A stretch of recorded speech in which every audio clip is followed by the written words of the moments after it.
This is WTF Nation Radio.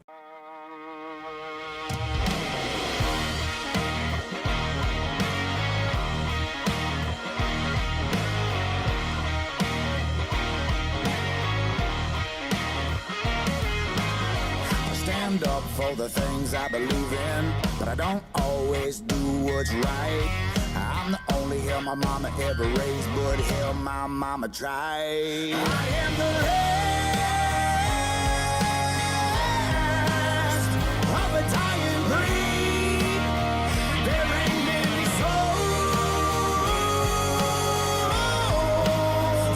left like me. I'm a man of my word, that's a guarantee. I'm the last of a dying breed.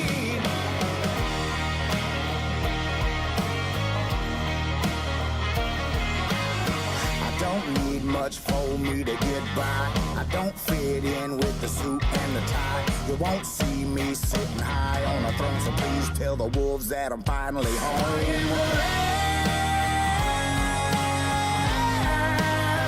of a dying breed. There ain't many souls left like me. I'm a man of my word, that's a guarantee. I'm the last of a dying breed. I'm a God-fearing man, I ain't afraid of my fate. I'm a lot like Drake, born 50 years too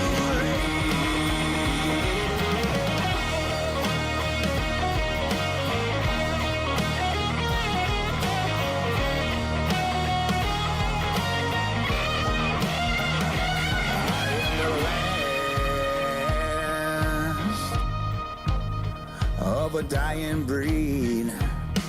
There ain't many souls left like me. I'm a man of my word, that's a guarantee. I'm the last of a dying breed. I am the last of a dying breed. There ain't many souls left like me. I'm a man of my word, that's a guarantee. I'm the last of a dying breed.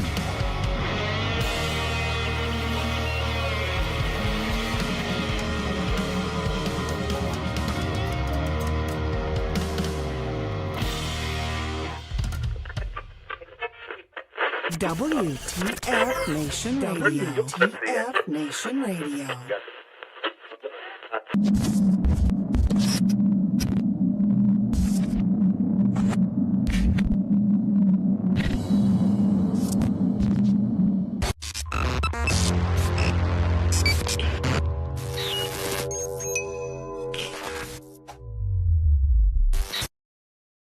The horse, with beauty unsurpassed, strength immeasurable, and grace unlike any other, still remains humble enough to carry a man upon its back. When a service member or first responder takes an oath, he or she has mentally and physically committed themselves with self-sacrifice. From the front lines abroad to the very streets you live on in America, they protect. This oath is non-refundable and it is lifelong. Facing unimaginable dangers and unseen scars, these grounds are a place to recover and face any challenges head-on. As veterans and first responders ourselves, we know that battle all too well. From a simple talk with a friend on horseback to an entire debrief in the barn, this sanctuary has seen recovery take place time and time again. No hour of life is wasted that is spent in a saddle. The way we approach change isn't a new phenomenon. This animal has been with humans over 5,000 years. If you've ever been around a horse for long enough, you'll feel that thing, that electric trust. In that moment, nothing else is in your mind. When they turn into you, it's like the world disappears. We harness that moment to build skills off of. Repurposing requires flexibility, adaptability, and the willingness to challenge assumptions and conventional thinking. This approach can be applied to many areas in life, including business, education, and personal growth. To ride a horse is to fly without wings. This lesson and skills learned at war horses will help reintegrate back into daily life. You'll learn coping mechanisms, improved communication skills, trust and confidence that will help reduce symptoms of anxiety and depression. These tools can be used every day to navigate life and take on many challenges. This may involve practicing mindfulness, setting boundaries, and improving communication with loved ones. Transitioning back to society is hard on your own. And when you're at war horses, you're family, and families solve problems together.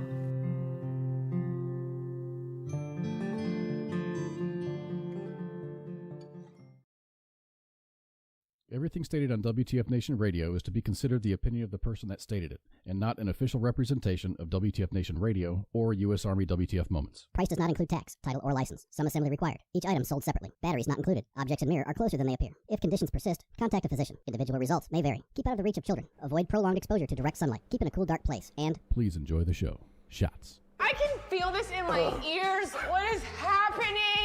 The voice of U.S. Army WTF Moments. This is WTF Nation Radio.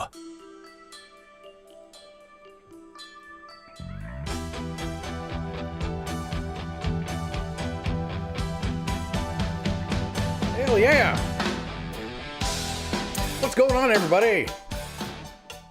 Welcome to Friday Night Freedom here on WTF Nation Radio and U.S. Army WTF Moments. Hello, Twitter and YouTube and Kick. We are on Kick. And I can't figure out how to watch Kick without backfeeding into the broadcast. So I'm just going to say hi. I'm glad you're here if you're here. And I'm glad everybody could be here. This is the 21st day of July, 2023. My name is KOZ, and up there is Pooky. And we're going to get started, man. Wow. Normally I have Fridays off, and I broadcast on my Fridays off. But this Friday was different, man. We had a contractor come in that had to do some work, had some calibration work to do. And these guys travel. There's 4 of these groups. And they have 4 sets of calibration tools that travel the world so they can calibrate these. They're load banks. They're just big ass resistors that they load down our electrical system for testing. And every once in a while they have to be repaired. Sometimes they blow up and they have to get repaired, and then they have to get calibrated afterwards. So this guy showed up, flew in from California yesterday. So he showed up and he goes, "Hey man, where are my tools?" I said, I don't know. He goes, I sent them a couple days ago. They should be here. So I said, "Hey man, you got a tracking number?" Sure enough, he did. So they were shipped to the correct address, but they were delivered by FedEx to the absolute wrong address. I work at a company. We have lots of different locations. They just delivered it to a different location. Love FedEx. So we had to send a driver out to retrieve these packages. So these 3 humongous Pelican cases showed up.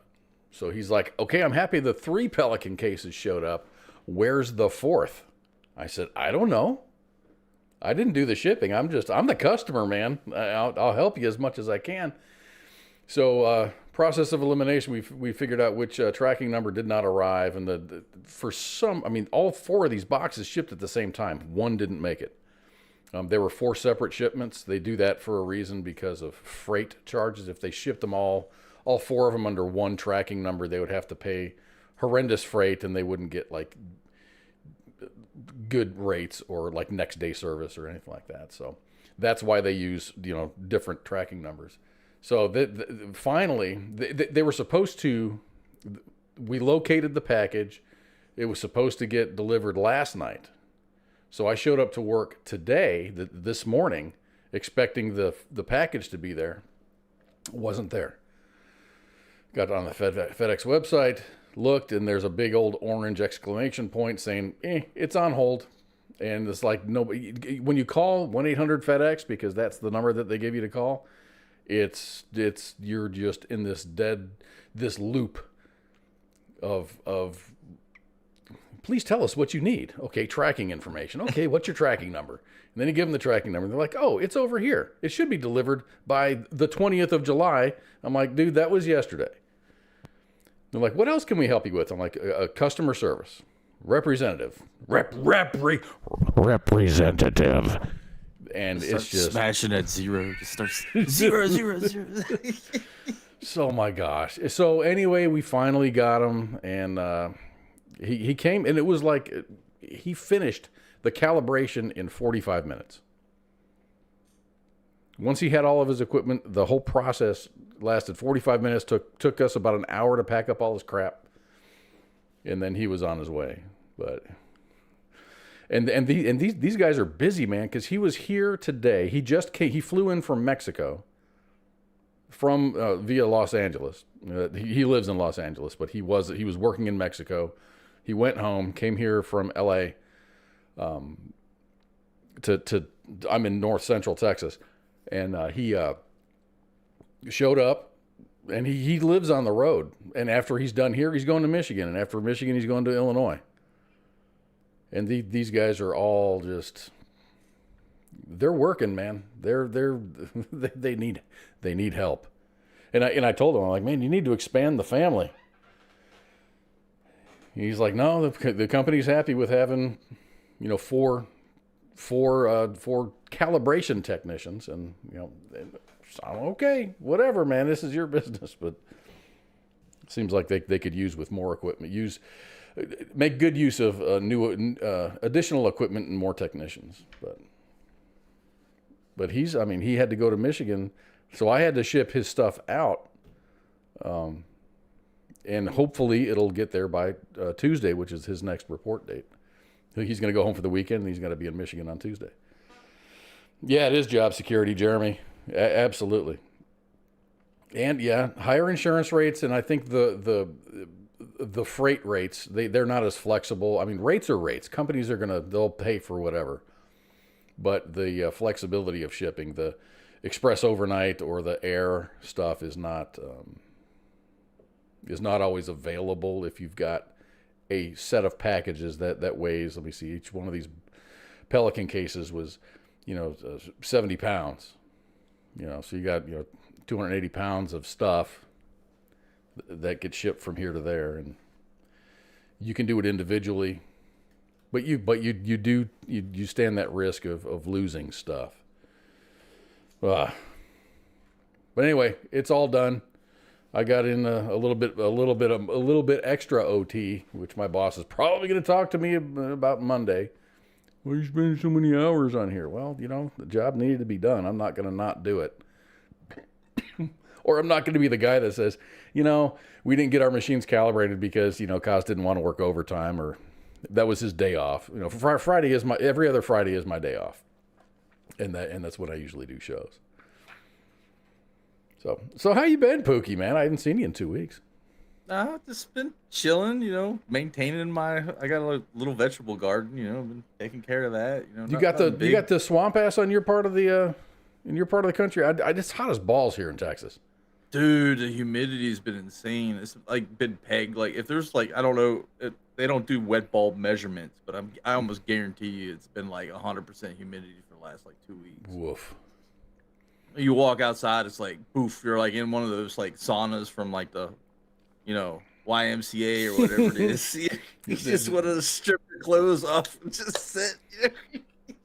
Yeah, it's funny. It's funny you mentioned that, because it has been hot here in Texas, and it's humid. It's not as humid as by the coast, but it's been hot. It's just been really, really hot. In between 104 and 111 every day for the last couple weeks. No wind in sight. No rain in sight. And it's interesting when it gets this hot. I've got a relatively new car with the adaptive cruise control. So you got all these sensors on the front end of your car. I fired up my car the other day, and it said your front camera is temporarily inoperative, disabled. Yeah, it's because of the heat.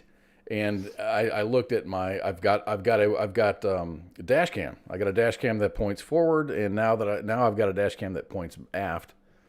It's the same camera. It's just it's the same. It goes to the same media device, but one points forward, one points back.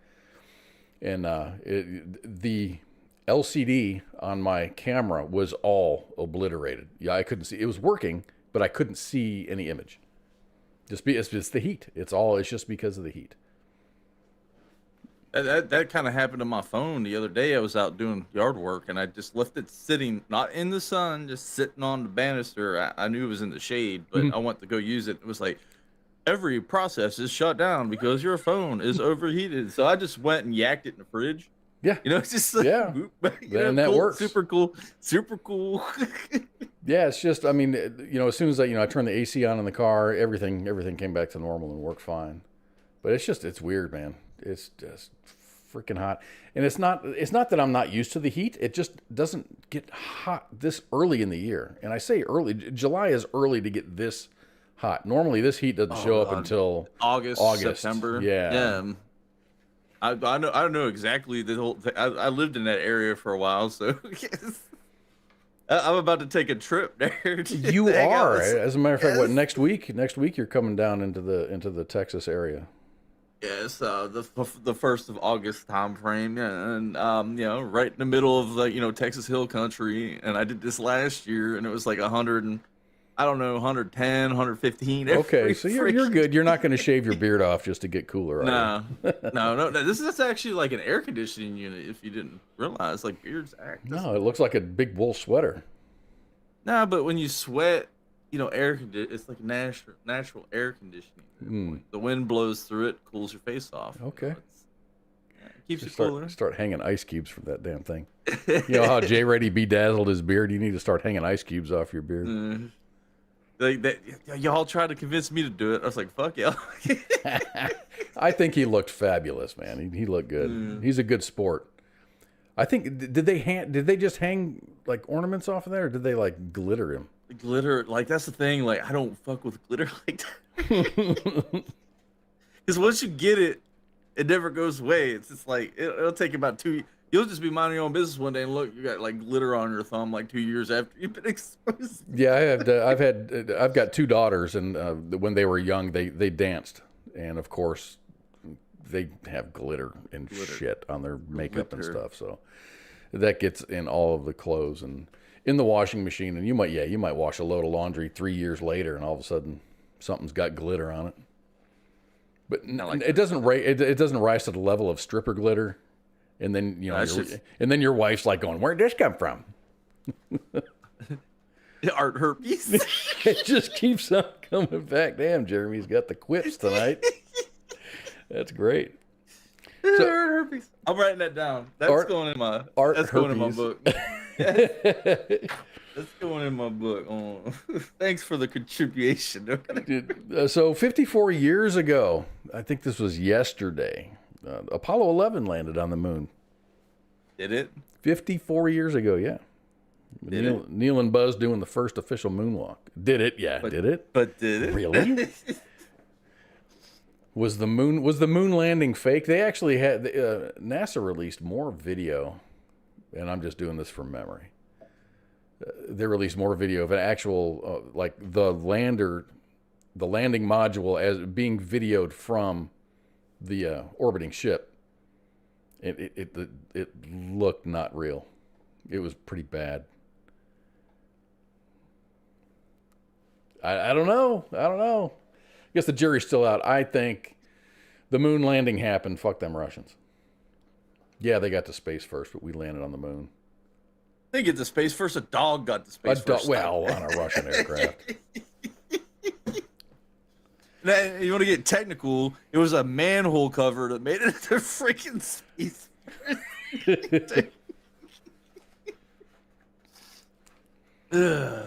That's a long story. I don't want to get into that. Go look it up on Google. maybe next show. I mean, you're not going to be here next week. We're not going to be here next week. You're not going to be here the week after that. So our next show, maybe we can talk about the manhole cover in space. Man, well, if it made it to space, if it made it may have been. It may have been like to orbit. It made. Yeah. So it made it further than Jeff Bezos. Oh yes, way farther. They weren't just space adjacent. They were in orbit. Oh, don't forget. Yeah, there's monkeys in space. Yes, but Ishmael, what's going on? Glad you could make it. Operation Plum Bob. So yeah, today is the 21st day of July 2023, and we have a guest tonight. Our guest tonight is CARL WHALEN. He is the HMFIC over at Back the Heroes Rumble, which is a 501c3 that benefits police, fire, fallen service members. They dedicate or recognize every year certain fallen veterans, like from the region. They're a regional 501c3, kind of centralized around Cincinnati. They got a three state area that they cover, and it's always great to have CARL here, because every time that CARL comes in, Back the Heroes Rumbles gets a new graphic, and CARL's definitely got the folder with the largest amount of entries in it. You know, because he's been on our show more than anyone else has been. He's been the most repeated guest on WTF Nation Radio, bar none. But CARL's going to be here. He's going to talk about their last fundraiser that they did was the golf classic, and he's going to talk about that. And he's going to talk about their next. They do two major things during the year. You know, a lot of minor things, but two major things: the golf classic, and then they do the car show in the summertime. Yeah, so we got the car show coming up, and the golf classic just happened. So he's going to do like an after-action review of the golf classic, and we're going to talk about the car show, because it's not just a car show. Because if you look at the graphic, where's the graphic? This graphic right about here. It is a car, truck, bike, and Jeep show. They're just, it's like if it's got freaking wheels on it, you can bring it in.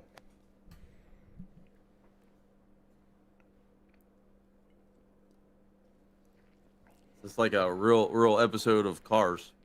Right.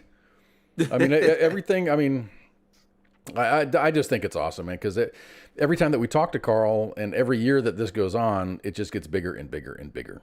And I'm super proud. I'm really glad that we're able to help with. I mean, we sponsored one hole. I think we sponsored a hole or a couple of holes or something for the golf classic.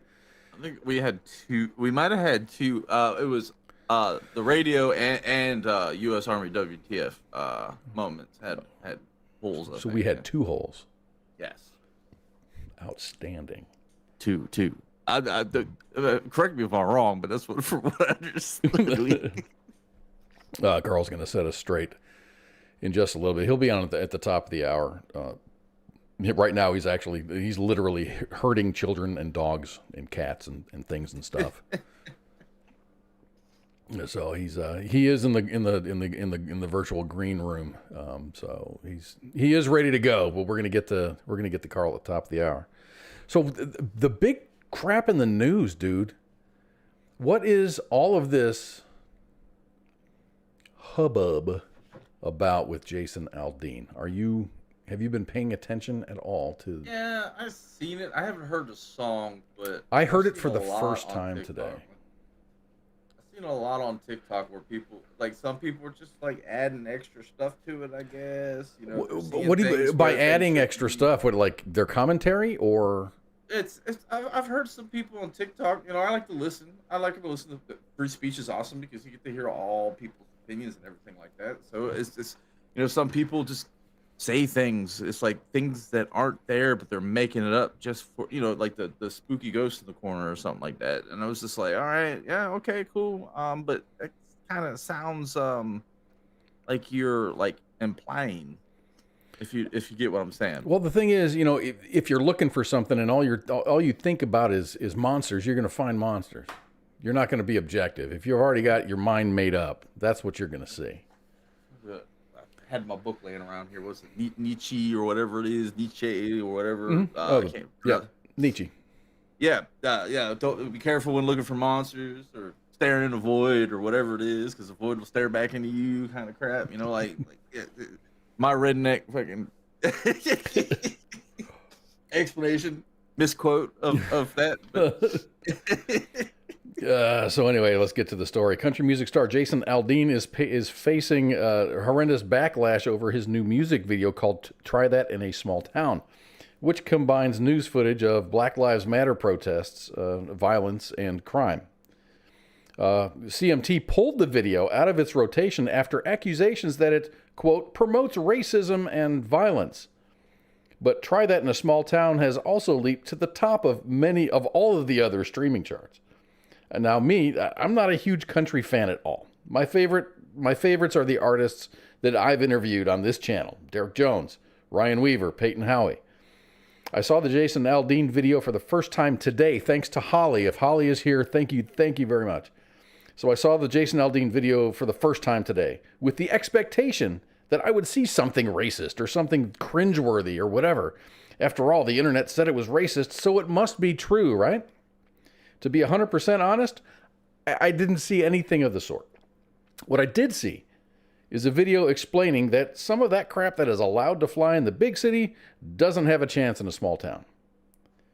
I suppose the butthurt stems from the fact that the video backdrop is the Maury County Courthouse in Columbia, South Carolina.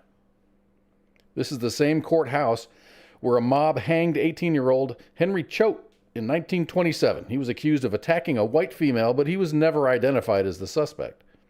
It was absolutely horrific, but the lynching of Henry Choate has absolutely nothing to do with the message of this video.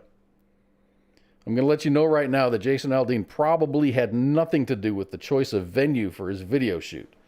In fact, the Maury County Courthouse is a popular site to shoot videos, and it's a popular backdrop for other shows. The Lifetime channel used Columbia, South Carolina, and scenes from outside the courthouse for their show Steppin' Into the Holiday. Disney's Hannah Montana, the movie, was also shot there. Are they all racist now? Jason Aldean tweeted something. So here's a quote from Jason Aldean. He says, quote, "In the past 24 hours, I have been accused of releasing a pro-lynching song and was subject to the comparison that I," direct quote, "was not too pleased with the nationwide Black Lives Matter protest." Continuing the quote, "These references are not only meritless, but they're dangerous. There is not a single lyric in the song that references race or points to it. And there isn't a single video clip that isn't real news footage. And while I can try to respect others to have their own interpretation for the song with the music, this one goes too far." End quote. So yeah, I watched it. I watched the video. I thought it was a good video. I think it's a good song. I think his phrasing in the song is really cool. The words are cool. And I think anybody who's listened to the song, I don't think they really have a problem with it. They're just, I've seen a lot of backlash coming all across the TikTok, Twitterverse about this song, and I ain't seen it yet, so I really can't formulate an opinion on it. But I've heard people calling it like there's like certain, what do they call it, dog whistles in there or something like that. I guess it's the term they use. No, I don't know, but. I mean, I don't try to find, evil everywhere. Like next thing you know, my keyboard's trying to, do something to me because I'm finding evil. That's borderline, what's the term? Schizophrenic personality disorder at that point. If you're finding evil things trying to kill you from nowhere. But what was that Jim Carrey? What was that Jim Carrey movie where there was like it was numbers? It was a numbers movie where he was 20. Was it 21? Yeah, like he would see numbers, and that number would do. He would figure out some way to have that number mean something with his life, the way that it was going on. Everything, yeah, that's exactly it. It's like borderline paranoia, schizophrenia is what that is. Like, okay. So anyway, the only thing weird I thought about this is the drummer was wearing a leather jacket, and I've played drums before. You can't do that effectively wearing a leather jacket. That's the only thing that I've got. Yes, it's best to play drums with the least amount of upper torso. Look at Tommy Lee. He like doesn't wear a shirt at all, and this dude from Jason Aldean's band is wearing a freaking leather jacket and shit. Cut off shorts and a what do they call it? Well, they call them wife beaters, but the proper term like an A-top or whatever it is. Like. Yeah, I guess you can't call them wife beaters. There's so much in the news because whatever version of Windows that we run at work, on the bottom menu bar, there's a thing that has like breaking news and just like these are the things that are making news. And there's so much, when this Jason Aldean thing came up, there was so much about, here's songs from the last 50 years that have racial undertones.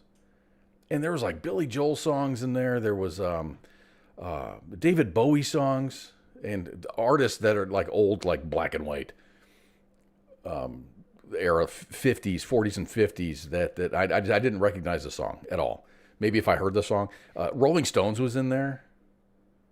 Yeah, you know, you're gonna China. Yeah, it was China Girl from David Bowie. And it's like he was in love with a Chinese girl, but I guess he says the word China Girl. I don't know. I mentioned this to myself probably about maybe 15 years ago, and like I noticed there's like the big cultural shift was happening. I was like, all right, well, that's cool. You know, you had the 60s, 70s, so there's always that big like shift somewhere. But lately, it seems like they're just trying to erase all culture up until now and build a new society. I don't know. That's just the way I'm seeing it. Huh? Like everything from the past is bad. Let's focus on the new and forget like where everything came from. You gotta keep the past. We've got a shitty past. Yes. The United States of America has a very short history compared to all of the other nations in the world, the good ones and the bad ones. We are the babies. Literally the babies, 200 plus years old. That's it. 250 maybe. I Yeah. don't know, my math sucks, but yeah. We sucked at first, but we're pretty damn good now. And there's not another nation in the freaking world that you could convince me that's better than the United States. I'm sorry. There's no way. And you can say, oh, Switzerland, this, that, and the other. No. Yes, it's beautiful. The temperature is really, really awesome. But, you know, if I had to spend my life there, I would rather do it. I'd rather do it in the United States of America, because it doesn't matter what our faults are and how hot the fucking temperature here is in Texas. That I would take this, you know, 10 times out of 10. There's no, I wouldn't even consider living in another country. I might, but I like America. But there's one country that I would definitely move to if I had the chance to do it. It's Ireland. I would go to Ireland in a split second. Don't even think about it. Huh? Why? Because of Guinness? No, it's just, you know, it's cool and the sun's never out and everything's green, even though I can't really see green well. And there's, you know, good beer, and I hear people over there are nice and they like to deep fry everything. So I can enjoy that. You know, they're like their whiskey, their moonshine, or whatever they call it over there, poutine or whatever it is. But yeah, I could probably hang out. That's like my like ancestors, like, you know, probably hang out like that. Yeah, I can understand that, but I mean, I just there's no way. If you said, KOZ, choose a better country than the United States, there's not even a list. There's not even a list. Now, would I move to another country and live there? Yes, totally. But no, it would be cool. It would be cool. Country. Okay, it would be cool to live in Belize. It would be cool to live. Where would I want to live? Norway, I think, would be cool. Or Iceland would be awesome. Iceland would be dope. Oh, dude, yeah. Good music, beautiful women, and just nice, cool. It's just nice. All year. It's absolutely gorgeous there. Till a volcano erupts, and then you just move to the other side of the island.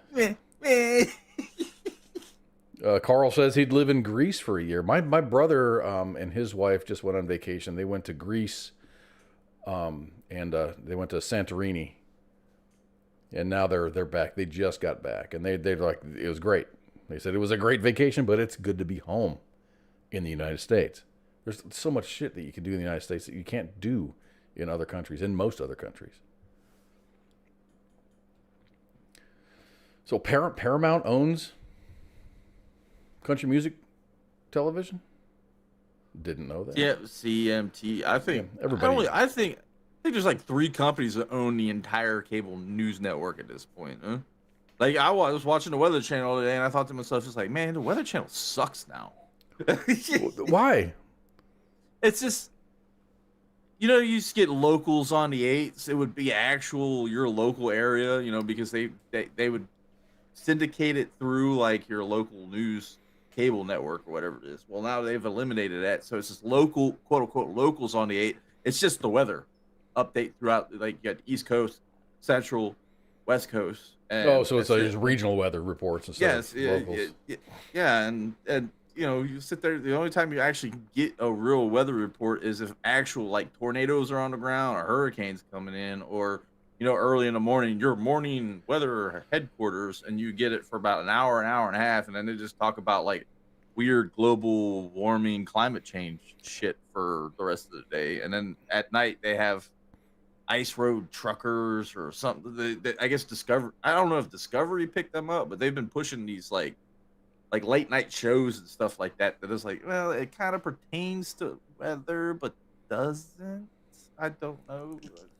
Trying to feel it's like MTV jumping the shark and going to reality television and shit. Yes. And I know, I mean, there was AccuWeather on there for a while, but I think that went under, and that was like 24/7 weather updates. It's like, oh yeah, that's cool. This is OG Weather Channel where I can sit and just watch the weather because I'm bored and have nothing better to do. But Baconator says if you live in Missouri, you just stick your head out the door and you can get 4 seasons in one day sometimes. Yeah. I believe that. Texas is the only place I've ever lived where you wake up in the morning, you gotta run your heater because it's freezing outside, and then by noon you're like, oh shit, it's hot as hell out. You cranking your AC. It's just real. I mean, Texas is absolutely huge. So in the springtime, and we get this like every spring, like in the panhandle of Texas, they'll have snow and ice. In central Texas, north central Texas, and all the way down to like San Antonio or even the coast, it'd be like tornadoes. The east Texas would be rain. West Texas would be just hot and dry. And this is February, March. So yeah, you get like all 4 seasons in a day in the same state, literally, not figuratively. It's just like literally, you might have snow in the Panhandle, tornadoes in Central, and then a heat wave, somewhere else. Have you ever been on a cruise? No, I have not. You've never done a cruise? No. I've never done a cruise, so I can't say I've read the news about the cruises.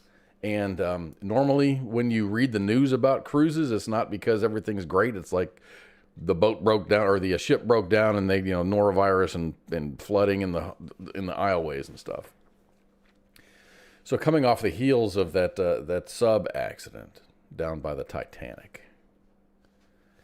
the Icon of the Seas, that's a new ship, a new cruise ship.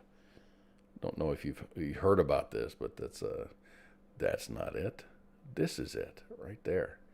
This is the Icon of the Seas. Look at the size of this damn boat. The world's largest cruise ship has been described as, quote, a floating city, and it's 5 times bigger than the Titanic. Icon of the Seas set sail in the open ocean for the first time last week, and it's reportedly already gained $7 million U.S. in advance sales for her maiden voyage in January.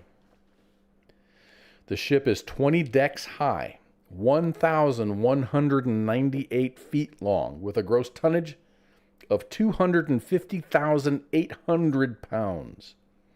It's home to the world's largest onboard water park, with a free fall slide and a heart-stopping 66-degree incline. She has 40 bars and restaurants, a mini golf course, and ice rink, and if that wasn't enough, a 55-foot indoor waterfall. The boat's designed for the younger crowd, and the nearly $2 billion ship has a zip line 154 feet above the ocean, a rock climbing wall, an obstacle course, an arcade, and a karaoke bar, just for you, Holly. The Royal Caribbean vessel can carry up to 5,610 passengers total, with 2,350 crew. For reference, the largest aircraft carrier is the USS Gerald R. Ford. The aircraft carrier is 92 feet shorter than the Icon of the Seas, and it has 25 decks, so it's taller. The Gerald R. Ford has a population of around 4,000 sailors and weighs less than half of what the Icon of the Seas does. But the Icon of the Seas doesn't have like the phalanx system and aircraft and munitions and stuff. The ship also holds a 3-story townhouse which is the largest cabin area at sea. It sleeps 8, and it comes with a 35-foot red slide running from top to bottom. Some critics have labeled it a garish monstrosity. A spokesman for the vessel said that it smashed sales records and is almost fully booked for January, when it will embark from Miami on 4 cruises around the Caribbean.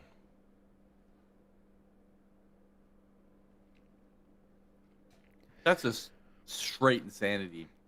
An insider said, "This is the future. People can sneer, but the sales figures show that this is precisely what tourists want. Our lines have been ringing nonstop since we went on sea trials last week. People have been saving hard for the holiday of a lifetime, and this is it. It also promises to be the most eco-friendly vessel ever built. It is powered by liquefied natural gas, which runs 6 engines, generating 67,500 kilowatts, or 90,520 horsepower. Base price for this particular cruise is $3,042 per person. And it runs as high as $8,855 per person, plus taxes and port fees. That does not include excursions also. That's massive. So I'm guessing that townhouse is the $8,855 version. That doesn't. Oh. Because I have investments in the cruise lines, and I have like stayed away from Royal Caribbean for specific reasons, because of adventures like this, and I didn't realize it was this massive. I mean, there's million. I mean, for the first cruise, there's what, $7 million in reservations. The math does not add up. No, so I'm not sure. Something is wrong. Cost. Yeah. No, my question too, my big question is, this is how these cruise lines get off on a lot of this crap. Is where is that ship? What do they call it? Ported out of? Like, what country is it from? It was built in Finland. Okay. I don't know who owns it. I don't know who owns it, but it's going to be based out of. It's going to be sailing out of Miami. Yeah, they usually like It's not flagged. Let me look. Yeah, it's flagged. Yeah, I'm curious of where it's flagged at. That's the proper term, because then I can get like my math down on this real quick.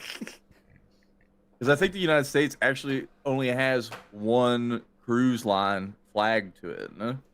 Everywhere else is like Brazil or Panama or like somewhere over in Africa. I'm gonna have to do a hot swap on my mouse here. It's not working. I was gonna search for you. I can look. Hold on. What was it again called? Icon of the Seas. Icon of the Seas. Where's the flag? Copy. Boo boo boo.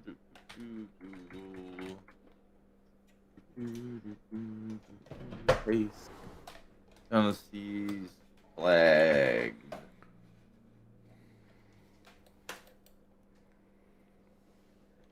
Bahamas. Flagged from the Bahamas? Really? Mm-hmm. The vessel Icon of Seas is a passenger ship sailing under the flag of Bahamas.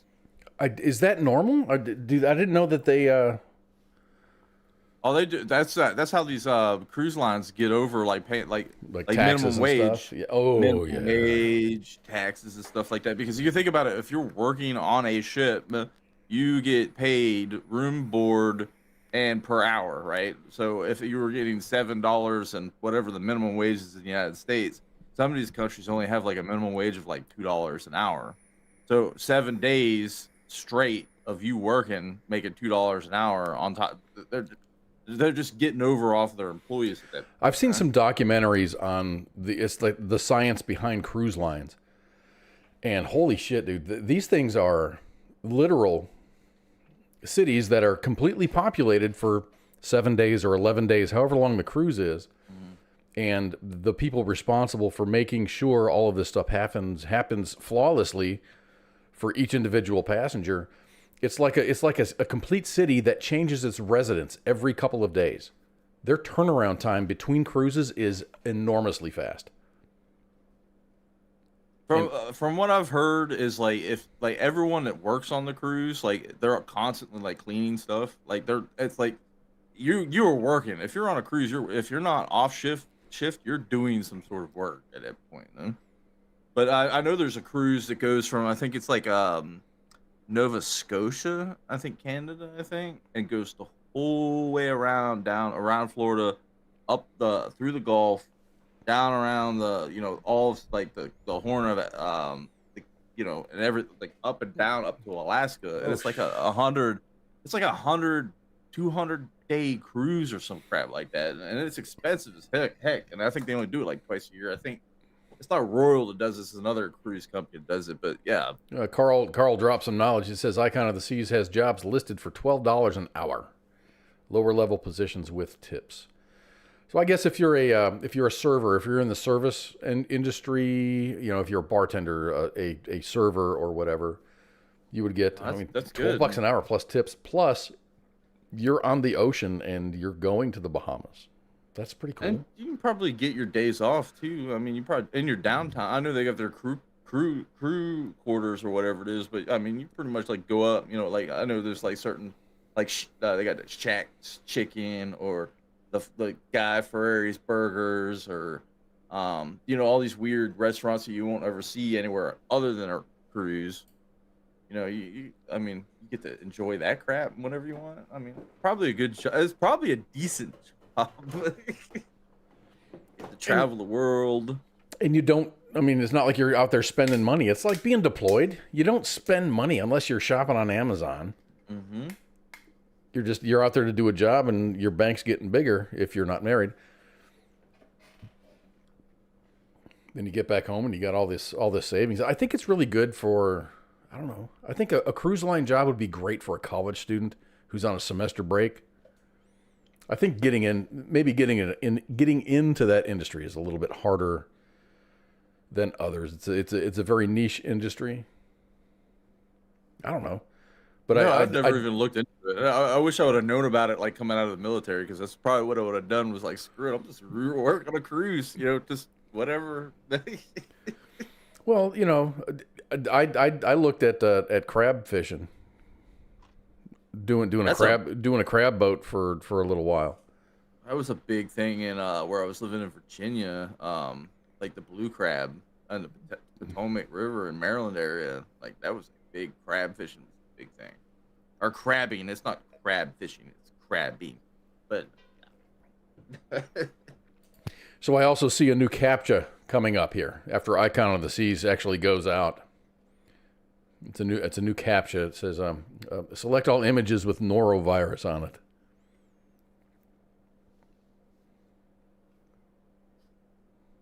That's funny. But there's another cruise. Since we're on the topic of cruises, and we don't have but 10 minutes left before Back to Heroes Rumble, CARL WHALEN comes on. Here's another cruise that maybe you may or may not be interested in, but nude cruises, naked, holding nakedness, a new kind of cruise. We'll be sailing out of the port of Miami along with the Icon of the Seas. No. The firm called Bare Necessities Tour and Travel has hired Norwegian Cruise Lines to host an annual nude cruise in 2025. The 11-day excursion, dubbed the 2025 Big Nude Boat on the Norwegian Pearl, will depart Miami on February 3rd, 2025. Stops include Great Stirrup Cay, Bahamas, San Juan, Puerto Rico, St. Lucia. Tickets go on sale in August. And reservations must be made through Bare Necessities. Bare Necessities trips are for naturists, not kinky adventurists. They say, quote, "We try to stay pure to the values of the American Association of Nude Recreation." I had no idea there was an organization that governed nudeness. He says, quote, "We're not a lifestyle or swinger cruise."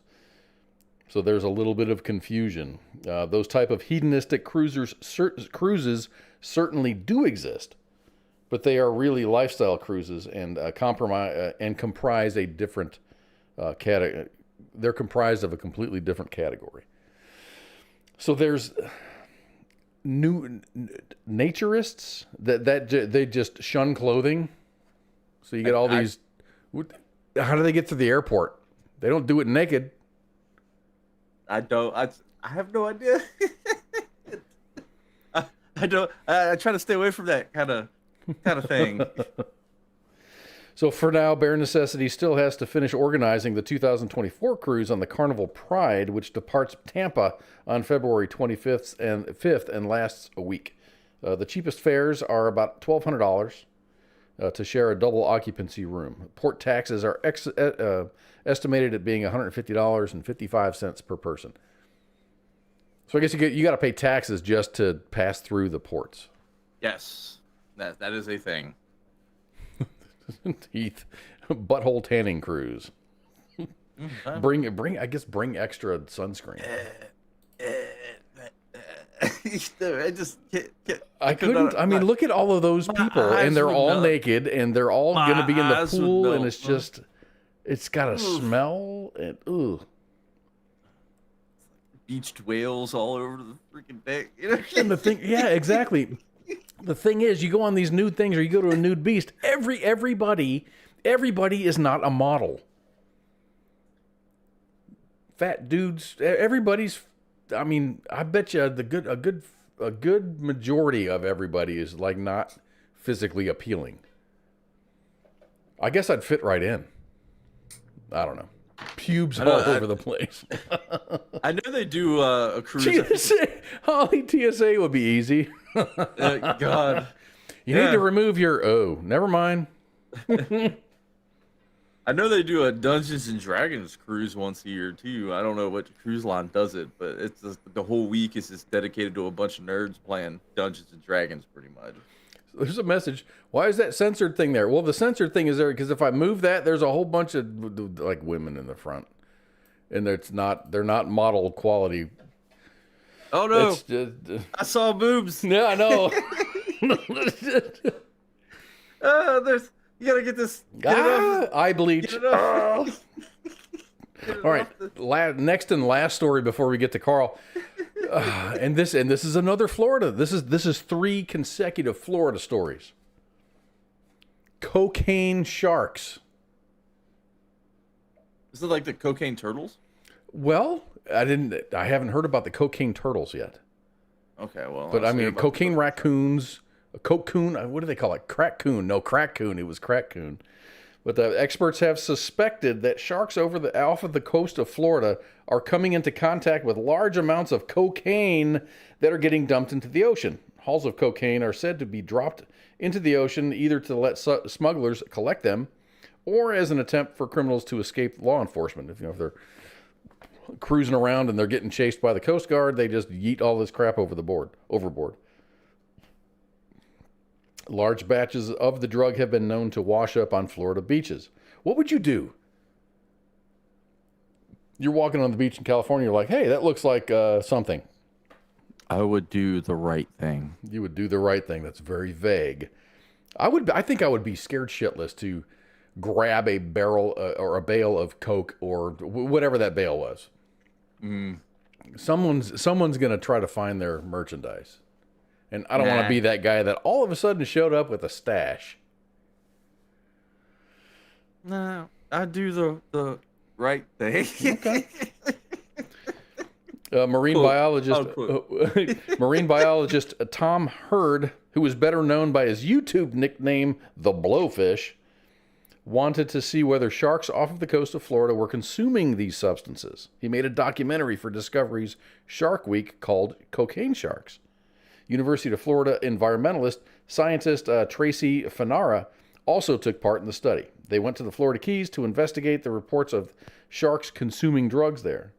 During a dive, they spotted a hammerhead shark and a sandbar shark that appeared to be behaving in an odd manner.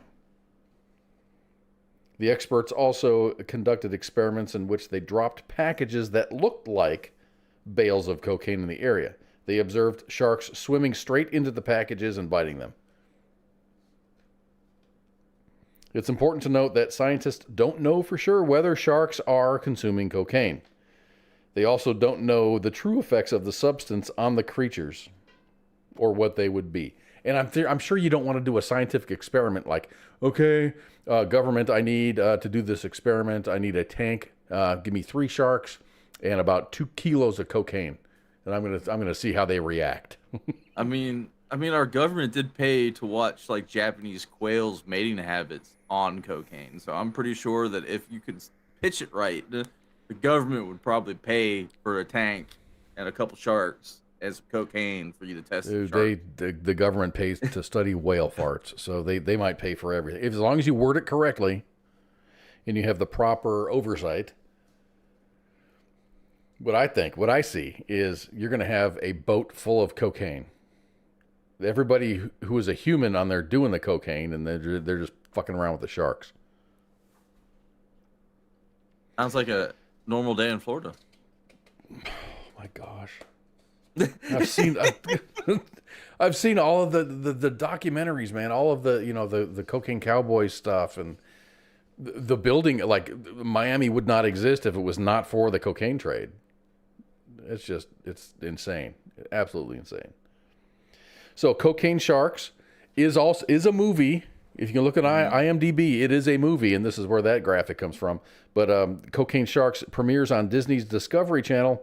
On the Discovery Channel at 10 p.m. Eastern and Pacific on July 26th. So check it out.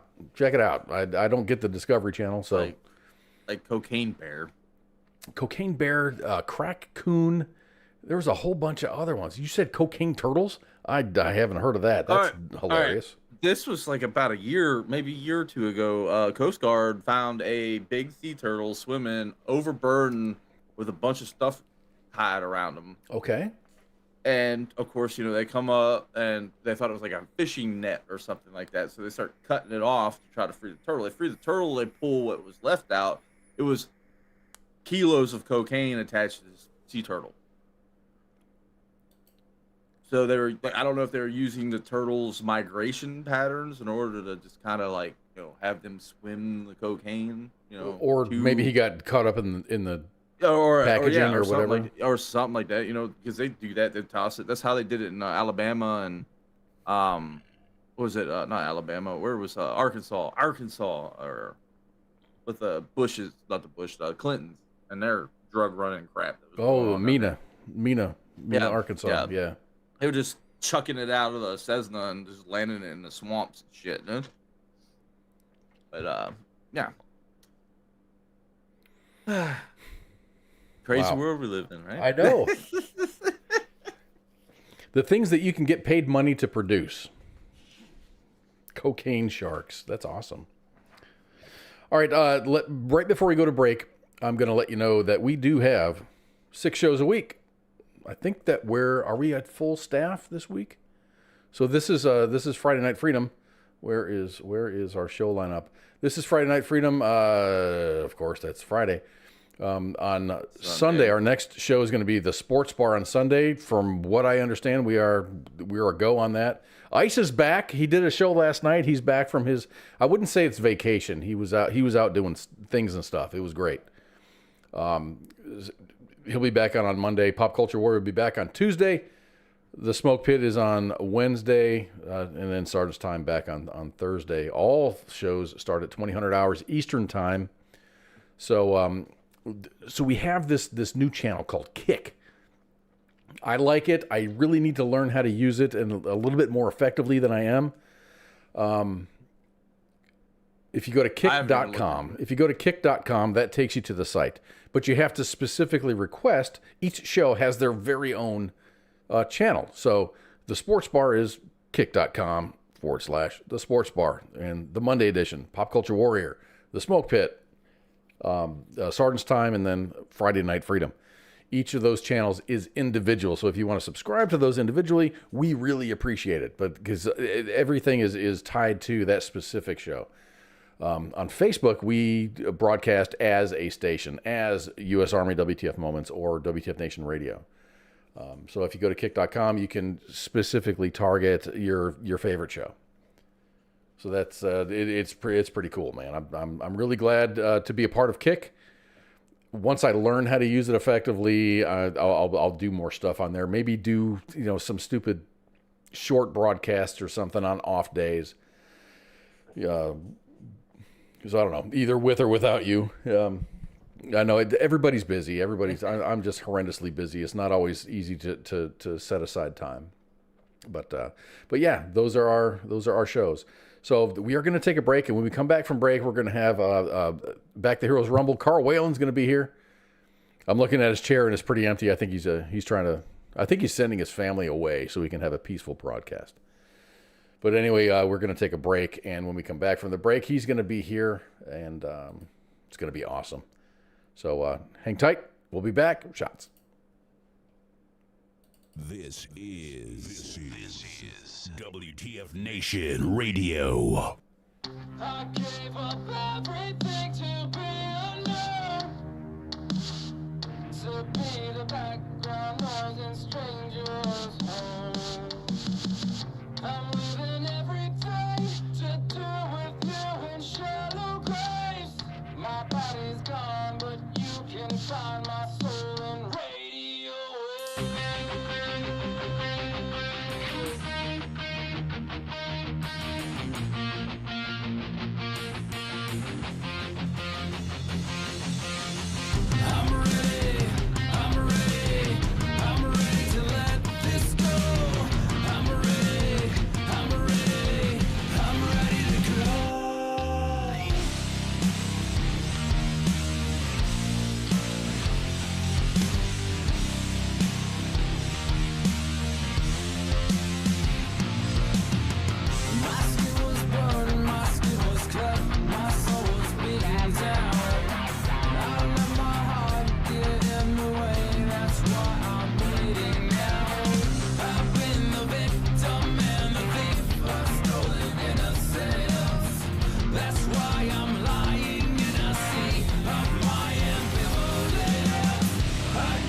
WTF Nation Radio.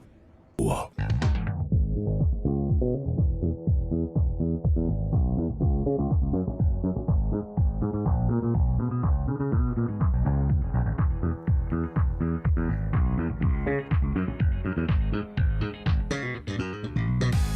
All right, everybody, we're back.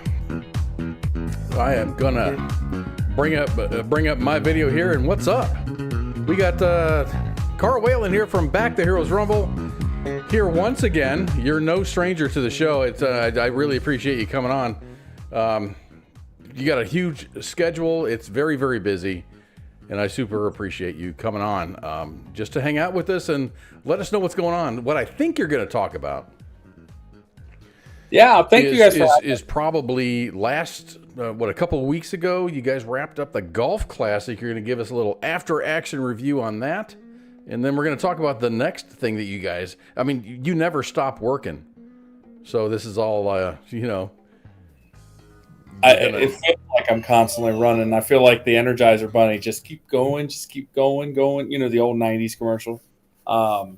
There's always something we got to get done, right?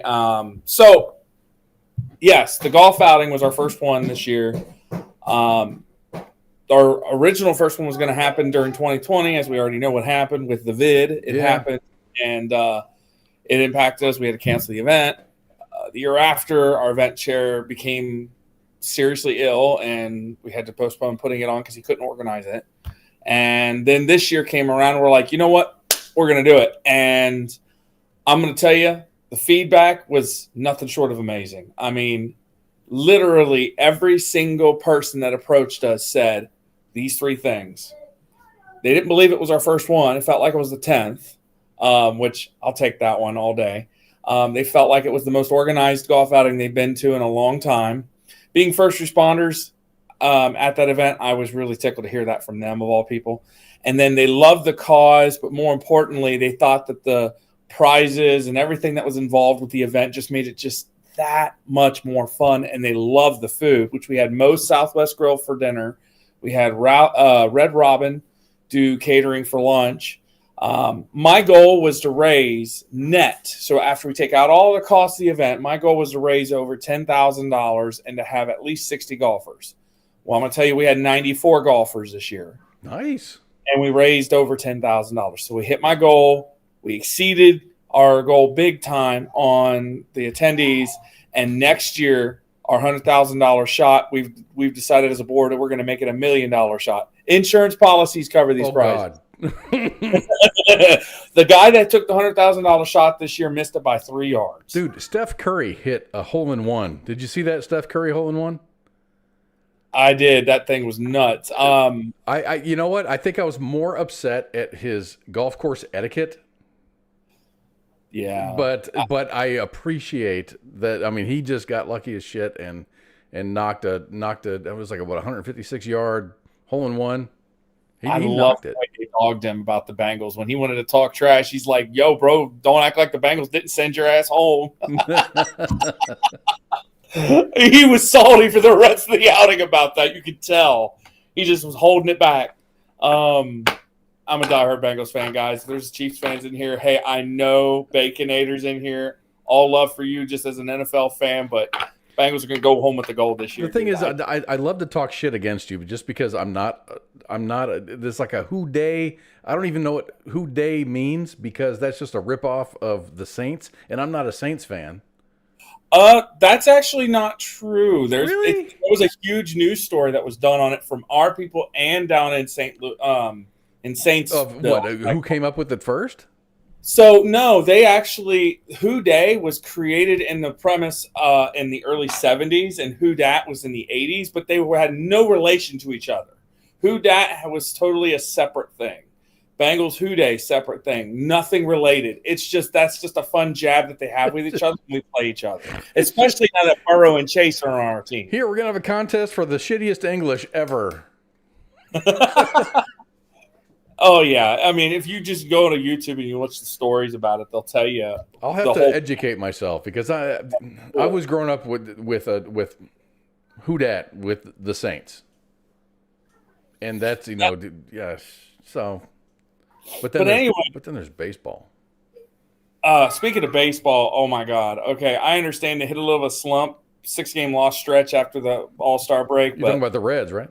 Oh yeah, the red hot red legs, man. I don't see them going to the World Series this year. They could shock us all, but I think when Louder and some of the pitching stars that we need to fill in, we've got our ace in Abbott, who is, I think, Tom, Mr. Perfect Browning and reincarnate from the back in the big red machine days, right?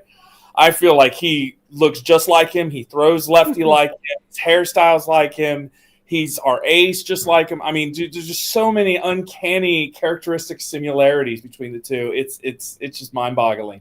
But the interesting stat is he's the first Reds rookie to pitch 8 innings straight, pitch a shutout baseball for 8 innings. Do they allow pitchers to do the entire game anymore? They will. There's over analytical choices being made by some of these head coaches. It's not necessarily a inning count. It's more like a pitch count. Like you're going to take your pitcher out after. Or you'll see a pitcher pulled at 70 some odd pitches, and you're like, why? He seems like he's good, but the analytics say late game, this left-handed hitter, they just pinch hit it in, slam dunks on this left-handed pitcher, so they're going to put a righty in, and just. This is not a sports show, by the way. That is reserved strictly for Sunday nights. I just because I know how much of a Cincinnati. That is your city. That is your city. That is what you're excited about because you get, because I see you posting about the Browns. Or no, sorry, I didn't mean to say the Browns. You mean the Bengals? It's okay. The Bengals. I saw Heath's comment. He's like, "Go Browns." There's nothing wrong with him saying "Go Browns." I just, I think they could. After 22 quarterbacks, you'd think they would have found one by now. Hopefully they did. Well, they did. What happened to Mr. Football? Mr. Football got deflated like the Patriots. He did. He actually came back to Texas and ended up getting arrested. Okay. I'm having fun jabbing on the former. Interesting noodle fact. Did you know that Bill Belichick was the head coach for the Browns before he went to the Patriots? Imagine where the Browns would be if he'd have stayed. But obviously the ownership there was too busy meddling. So that's what happens. Sorry, mistake by the lake. That being said, back into away from sports because I'm not trying to make people run off. So let's talk about Back the Heroes Rumble. What is Back the Heroes Rumble? Back the Heroes Rumble is a 100% volunteer-led charity organization whose mission is to serve the police, fire, military community in these two fashions. One, we honor the families of the fallen through our car show every year where the proceeds raised at the event go to the families. And the event is made all about them and their loved one to honor and celebrate the life of that loved one who gave their all. And it's grown immensely every year. And then Operation Open Arms is another program where we provide life-saving equipment to first responders. We will not buy guns. We will not buy tasers. I understand that there's purpose for those, right? But our goal is to provide equipment to save the officer's life that is not already federally funded on a regular basis or underfunded needs for these departments, a lot of which are the smaller departments. That makes sense. You don't want to buy munitions for an organization that is already perceived as being over-militarized. Well, in the scope of the police department. You buy like IFACs and cats and stuff like that for them, or what? No? Cat tourniquets. So we don't just go buy the tourniquets. We buy a full-on enveloped trauma kit. Thank you, Pookie. IFAC. Yeah. It is an IFAC with a Velcro backing designed to stick to the ceiling or the floorboard of their cruisers, or they can Velcro it right to their body armor if that's what they so choose.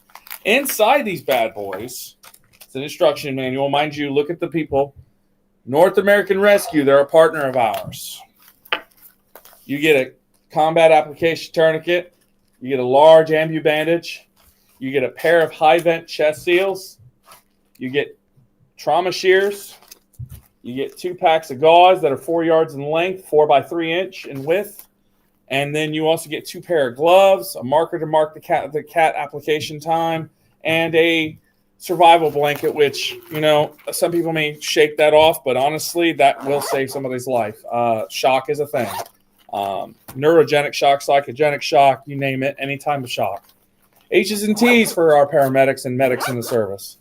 So those trauma kits are providing 82% of all law enforcement deaths succumb to gunshot wounds, even one wearing body armor. 82% of these guys were wearing body armor. Well, they still don't. Gunshot The body armor doesn't cover everything. The kits do. Along with that, here's another example, right? I understand we get radios from Motorola, but here's another item we get. Unication radios for firefighters. A lot of times, the volunteer force, it's a one-way communication radio, which means it's like basically having a broadband radio in your head as a firefighter in your jurisdiction. If you are on call as a volunteer firefighter or whatever, you need to be able to know where to go if you're responding. You don't need to be taking an extra 12 to 15 minutes to get to the firehouse, then to rotate rendezvous to where you're already committing, relief in the line of duty for the firefighters as a paramedic. You can go straight to the site with these, shedding time on response times and not only saving the community's life, but the firefighter's life if somebody falls through a roof. And then these, which we're providing for the first time and hopefully for many, many, many, many times, these particulate protective hoods. Now, everybody says, well, don't firefighters have hoods? They do. They're traditional Nomex hoods that cost about $20 to $30 a pop. What do? Jack diddly squat. They barely keep the heat off of you. They'd melt. They would melt, wouldn't they? I mean, eventually the wear on them is pretty quick. And generally speaking, you got a 6-month shelf time with some of these Nomex hoods with the inner city firefighters. For the rural, you get a little more time, but they don't do anything. They get saturated in the particulates, in the smut that they go through in fighting a fire or vehicle fire or any kind of structure fire. And that's a portal of entry that has always been advantageous to causing cancer among firefighters. These hoods block 99.2% of all particulates that cause cancer among firefighters. And we provide these to them. They're $103 a pop. Yeah, they're not cheap. I've been eyeballing a couple of them for myself, actually. But you're a welder, right? No, I don't. I just want that for my kit. That's you want MOP level 4 protection? Got it. But yeah, these hoods. Oftentimes, firefighters, police officers, these equipment things that we're talking about. I mean, not the unication radios. That's all based on budget from the discretionary thing from the departments. But most of the time, these departments don't get these. Especially volunteer fire departments, they don't get diddly. They get the whatever crumbs fall off the table.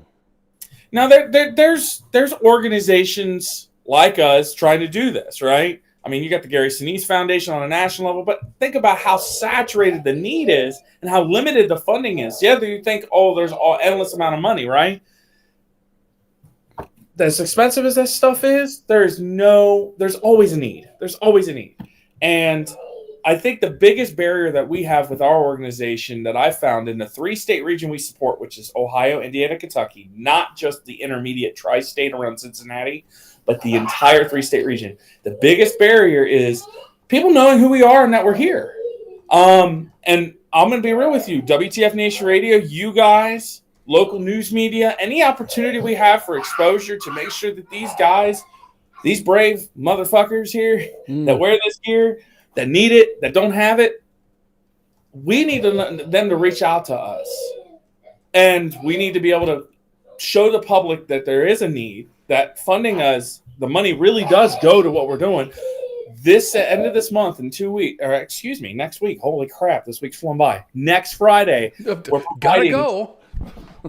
Next $20,000 worth of equipment is being provided to 3 total different fire and police departments from our program alone next week.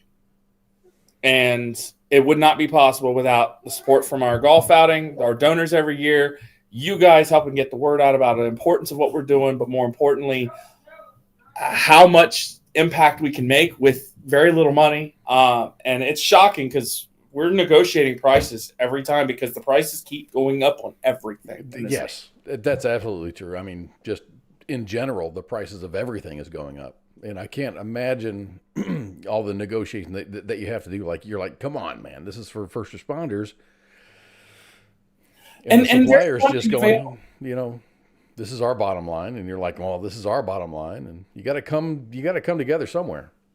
And the Bureau of Workers' Comp in some states will cover some of this if the department applies to it, but there's a catch to that. And I'm actually working on the legislative aspect. You know how you see Wounded Warrior Project and other big name charities that are serving the veterans pushing this PACT Act, and finally came to fruition, right? Right. We're going to start an initiative where we need to get some people in legislative power. And I have a police chief that is actually running for state office now to try and change the bureaucratic BS that comes to funding these departments that are underfunded.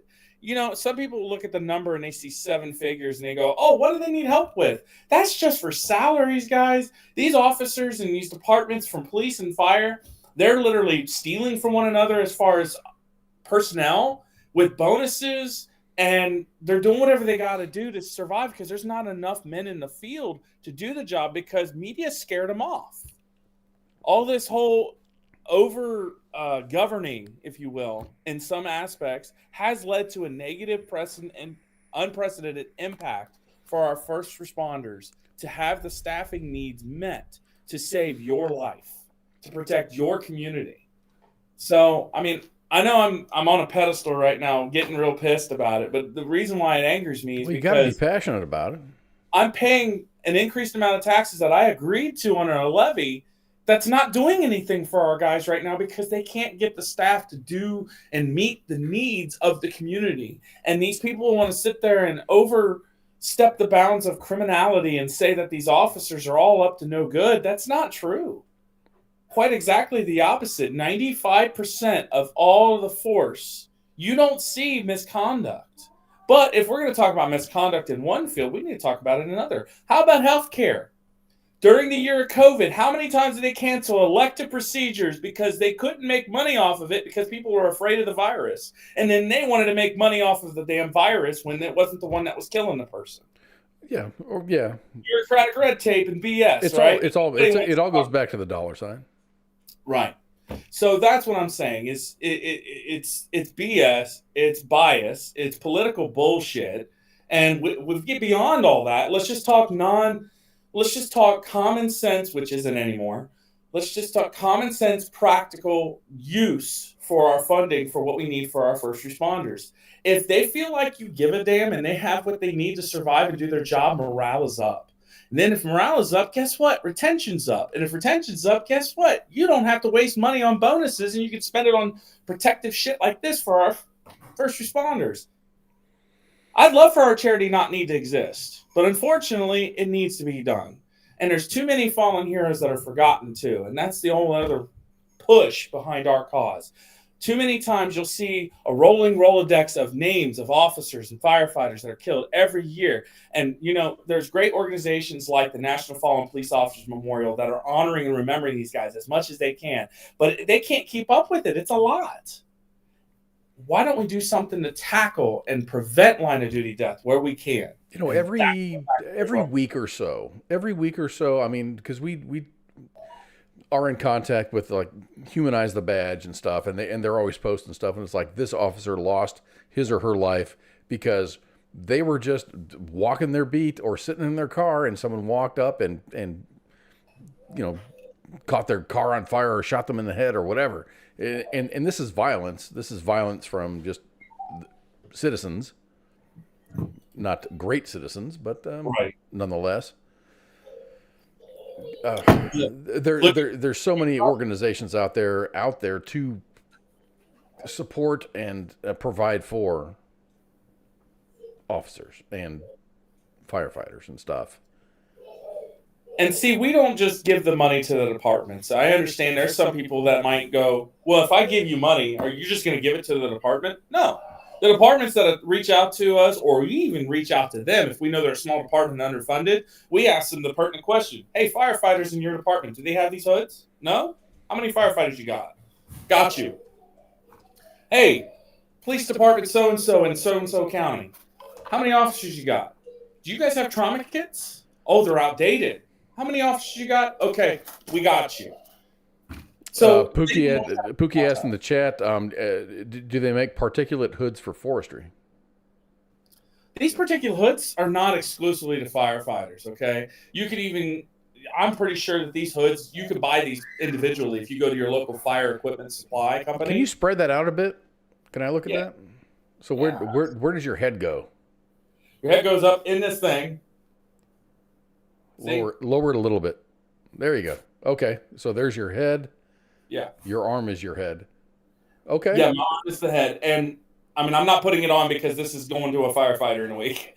But, yeah, I mean, it literally goes over top underneath your helmet, underneath your breathing apparatus. It's the first layer of protection on your skin.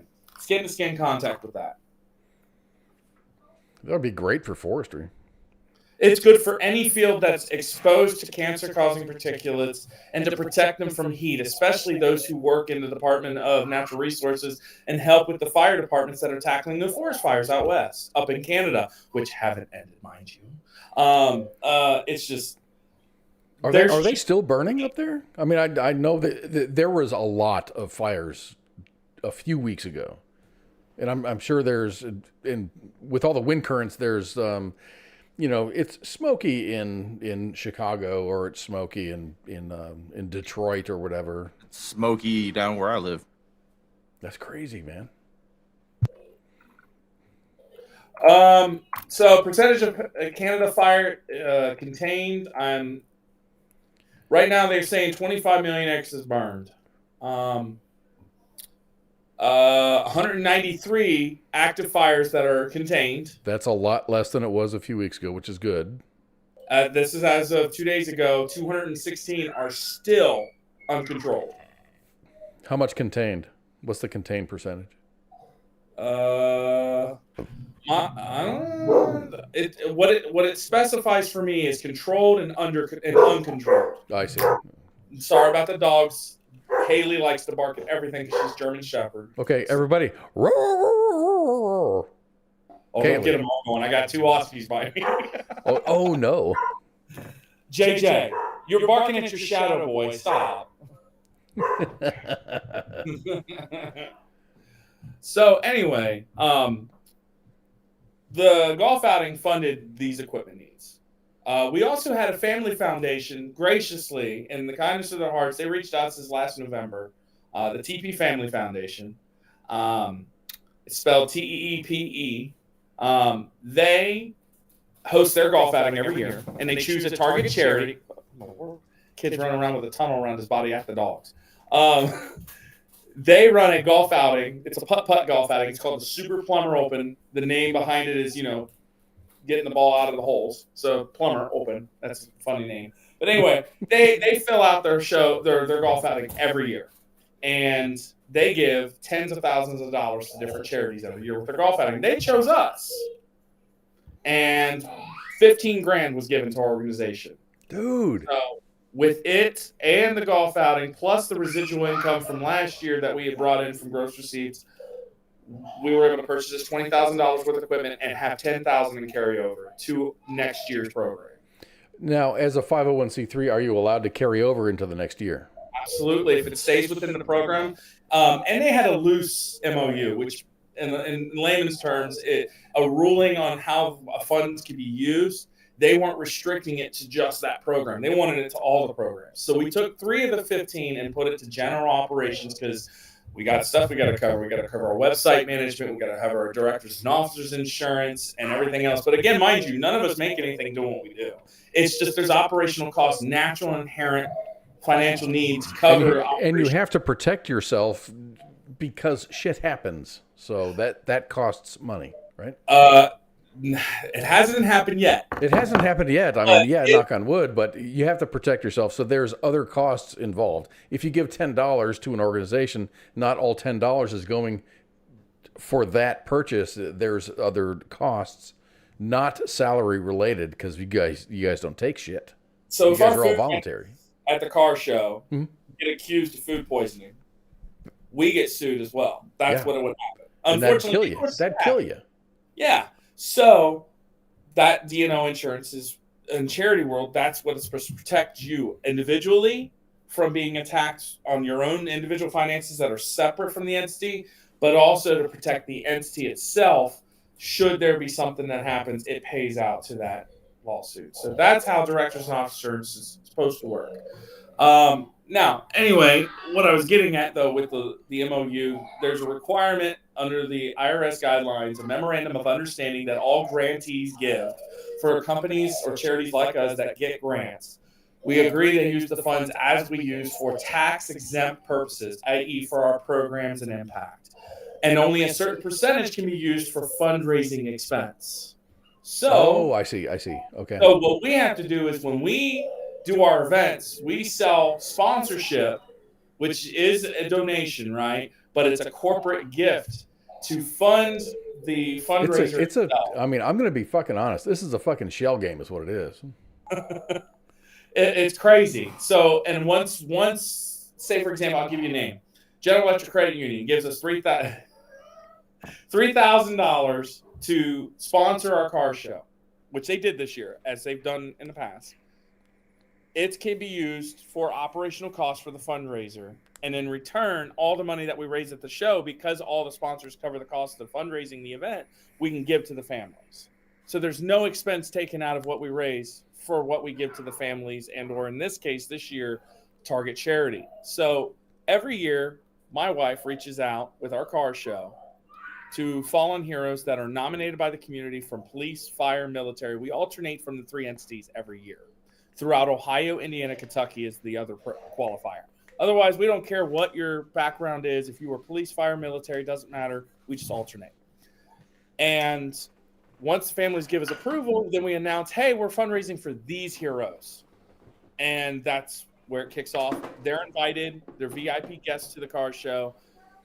They're escorted in just ahead of the national anthem by police and motorcycle and our heroes at Fallen Hero Network. Then once all the money that's raised at the event is done, the families choose their favorite vehicles, whether it's one gets the best classic, one picks the best modern vehicle. Once that's done, we do the photo op. And that's a personal choice? That is their family's choice based on what their loved one would like or whatever reason they have. Does not matter. We just tell them not to pick a family member's vehicle. If their family brings a vehicle in to enter into the show, please don't. That makes sense. Because that's inherent. There's no collusion here. Right. And so then after that, they arrive, we do the anthem, we do all that stuff, we do the presentation, the check at the end of the event. But this year, the fallen firefighters we were going to honor, the families were not able to attend. One absolutely could not. She's having knee replacement surgery, so we just accepted. And she's like, please donate to a firefighter charity if you have to. Then we had the other family tell us, we just went through with National Fallen Firefighter Foundation, our husband being recognized. I can't go through this again.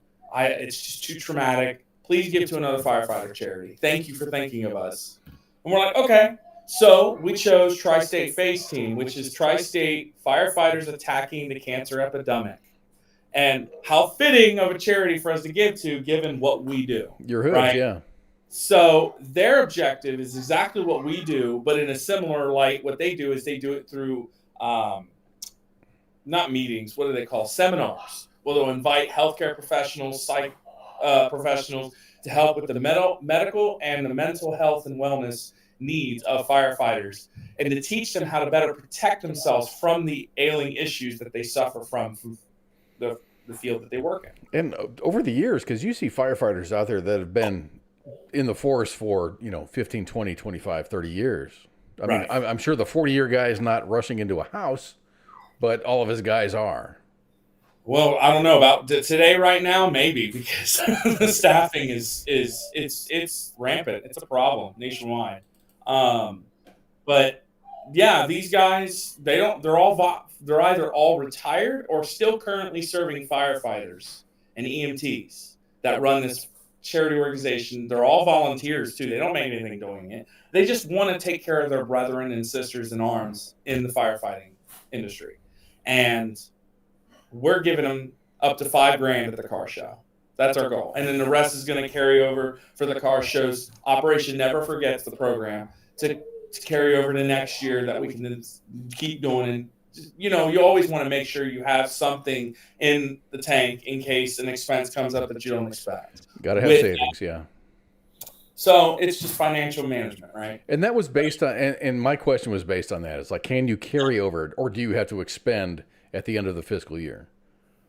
There's a line at the end that tells you what is your total revenue and what is your leftover revenue after expenses for the year. You have to report that also to the state Secretary of State and the state Attorney General's office in Ohio, where we're at. And then you pay a fee based on, when you register that, how much you carry over. So, and we can take you at your word, or we can just go, and look, because all of your records are online. You guys are way above board. More so than any other 501c3 that I've ever seen. We appreciate that. And ever since 2021, our treasurer that we had passed away from health issues. He hasn't been on our board, obviously, since he passed. Obviously, that'd be really awkward if he still was. But what I'm getting at is I had to take over on the part of treasurer. So we have a second signature on the board.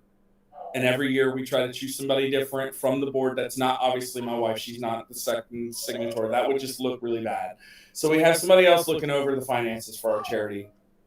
And I actually have a retired police officer, a retired firefighter, both of which are on our board. The retired police officer is tethered as one of the 83 ambassadors, national ambassadors for the National Fallen Police Officers Memorial. His name is Norman Nelson. He's our program director now for Operation Open Arms. Jason Marsh, the veteran, he just moved to strictly volunteer status. He's not able to commit to boards because he's taken up in his company.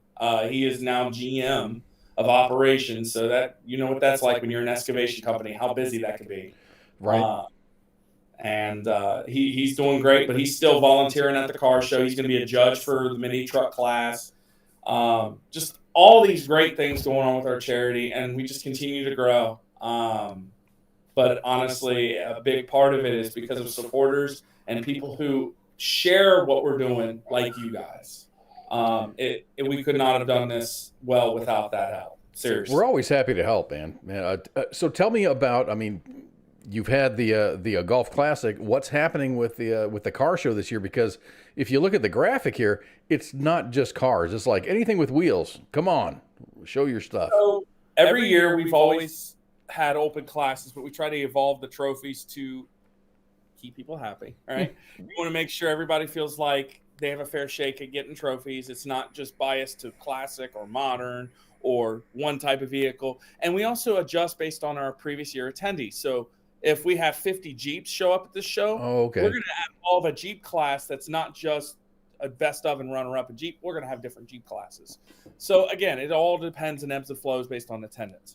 But in addition with that, you're not going to find hardly any car shows. You might hear about the Woodward Dream Cruise up in Michigan. Okay, that's not a car show. That's a spectator sport. That's a different whole ball game. They're not.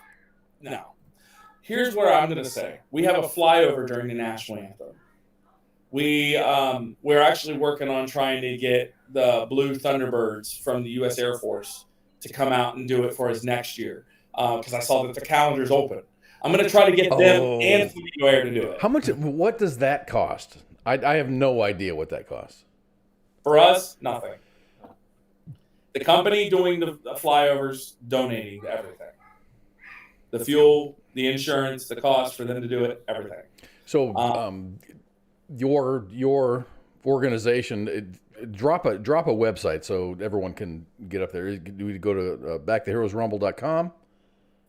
Yeah, so here, I'll just put it in the chat right now.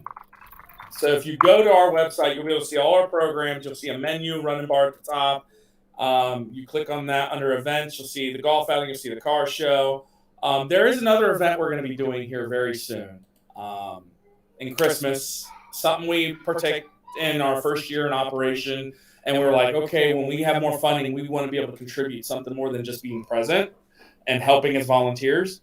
So there's a Christmas benefit that is not a fundraiser. It is strictly gifts given to the kids of police, fire, and military families, including the veterans.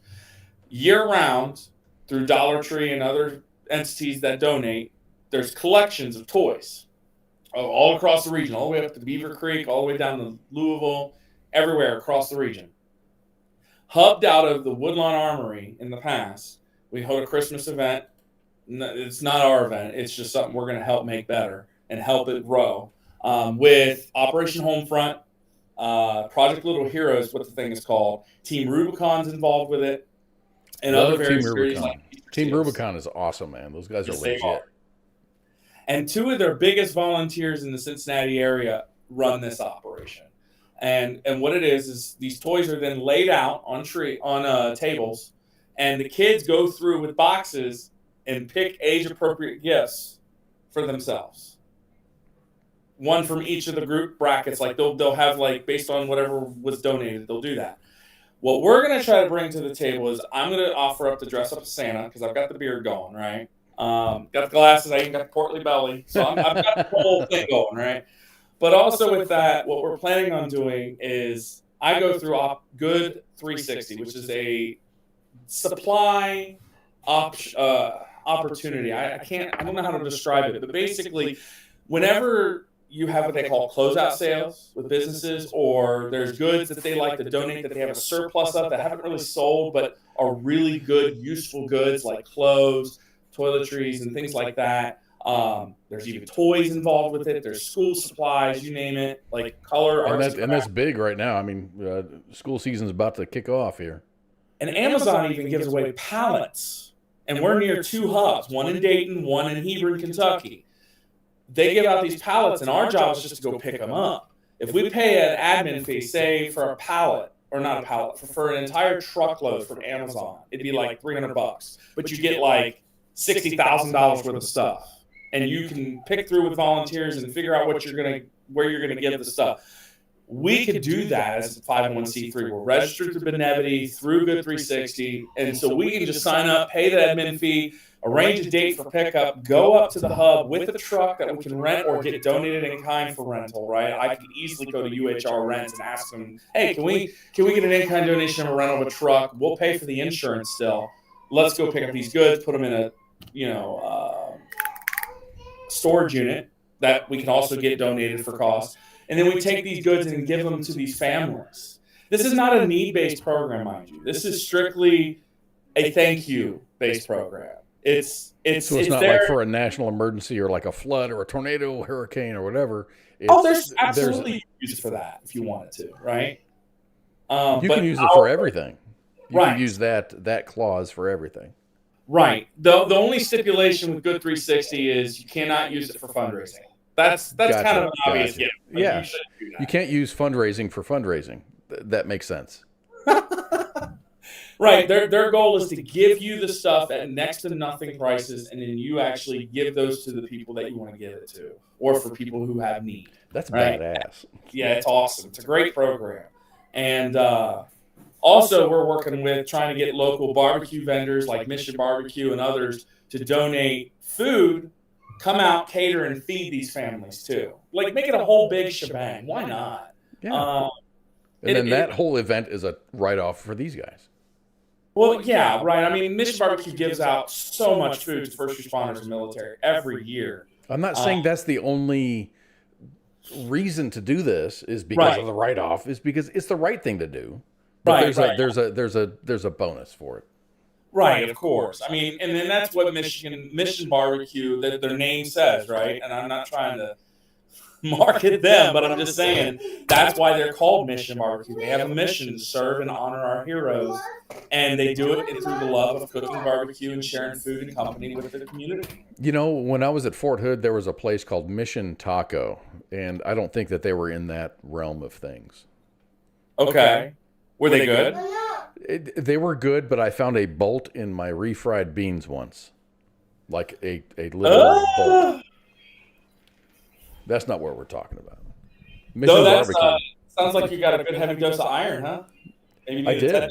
It was still delicious. I would go back there today if they're still there. Did they solidify a customer, Andrew says? Bolt you in that door, man.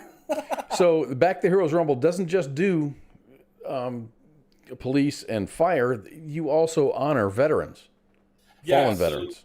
Last year, we were part of the New Richmond is a local town near us, very patriotic town. Okay, a bunch of good people. I'm actually a member of the VFW post down there for the Fred Calloway 677 post. But they do a lot of great community events. And one of their big events that is one of the best festivals around when it's ran properly and everybody that has a great time, they have fireworks. It's called the Freedom Fest. Hell yeah. That sounds like a fun time. Oh, the law enforcement agency and the fire department down there, they do a bang-up job maintaining safety for the parade and everything. I know of their police department, they've got 3 that I know of, veterans that are post members that also are in the department. It's crazy. But anywho, last year's Freedom Fest, not this year, the one that just passed, we hosted our crews in there for them to help, run that part of the event for logistics. We didn't do it this year because of staffing shortage issues. We didn't have the volunteers necessary to do it. But when we hosted it last year, we honored Vietnam veterans and pinned 26 different Vietnam veterans. They were sent up on the little birds to fly around free of charge. We paid for them on their flights with the little birds in partnership with SITREP Foundation, another veteran-led organization that strives to do the same thing we do, but they're newer, so they're still growing. And they also help with Helicopters for Heroes, but that's a different segment, totally not tethered to us. And we really enjoy doing that, but the problem is you want to make sure you honor every Vietnam veteran. You don't want to be duplicating pinning. That's one of the partner programs requirements for the commemorative Vietnam veterans commemoration is you have to make sure they didn't already get pinned, because you want to make sure all their resources are used and allocated to every single Vietnam veteran out there, so that they all know we have gratitude for their service. And we haven't done anything like that yet, but last year's car show, we also found out that 3 of our judges and one of the honorees' grandfathers, one of the honorees last year was one of the, we honored 2 of the fallen 13 from last year with our car show. Soviak's grandpa served. And so we, during our dinner at Texas Roadhouse that Friday night prior to the car show, we pinned him. And we also presented pins to our judges at the car show, because 3 of our judges were Vietnam vets, and we didn't know that. So, I mean, we go out of our way to try to make sure that everyone feels like we are sneaky backdoor. You figured out they're a Vietnam vet. Oh, God, we're going to pin this motherfucker. Oh, they didn't know. They just suddenly hear their name being announced and like, what am I coming for? I said, we're going to pin you. We found out you served in Vietnam. He's like, oh, you don't have to do that. I'm like, no, we do. Yeah, we do. And you could tell that his eyes swelled up with tears. You could tell that Steve was just, him and Rich Franz were just enamored with the amount of support. And when we do it up, we try to be as classy as possible, obviously. But when we honor our heroes, I mean, when the families come in from the fallen, we have every attendee and spectator at the show line each side of the route that these families come in. You see parade processionals when the fallen hero is being honored, taking him to his burial rites. We do the same thing, but we do it with applause this time, and there's people saluting them as they go by. It's a beautiful thing. I mean, if you go to YouTube and Google back, or go to YouTube and look back the Heroes Rumble annual car show, you'll see how we line the route when they come in, and that's just how we do it, because there's never enough thanks that we can give to the people who sacrifice their lives, and especially the families, because they sacrificed. They didn't just lose a loved one or a source of income. They lost a part of them they'll never get back. And the least we could do is not just give a check and disappear, but we also like to build that network and have them come back the next year and welcome the next honorees. Build a group of people that understand each other. Like, they all know, even if they're police, fire, military, it doesn't matter if they're the same entity or not, they all understand what it means to sacrifice, more than anyone else in this country could understand. So that's the whole premise behind our show. So I was going to post a video, and I'm just like, I'm looking, I went to YouTube, I looked at Back the Heroes Rumble, and there's so many thankful videos, and I'm glad you guys are here, and we support Back to the Heroes Rumble just everywhere. So yeah, man, go to I mean, if you guys want to find more things, more information about Back to the Heroes Rumble, there's no better resource. I mean, you're hearing it from the horse's mouth here, but I mean, check social media, man. These guys are fucking legit. So where can we find you on the socials to find out more about you? So if you go to Facebook, just type in Back to Heroes Rumble in your search bar at the top, you'll find us. It's a black and white circular logo as what we have right there. And it's literally a police officer saluting in the center of the whole thing. We originally were Back the Blue Rumble. And when we created the name, we had just honored a fallen officer local to the area. Mm-hmm. And the officer was slain in the line of duty from a guy that feigned suicide.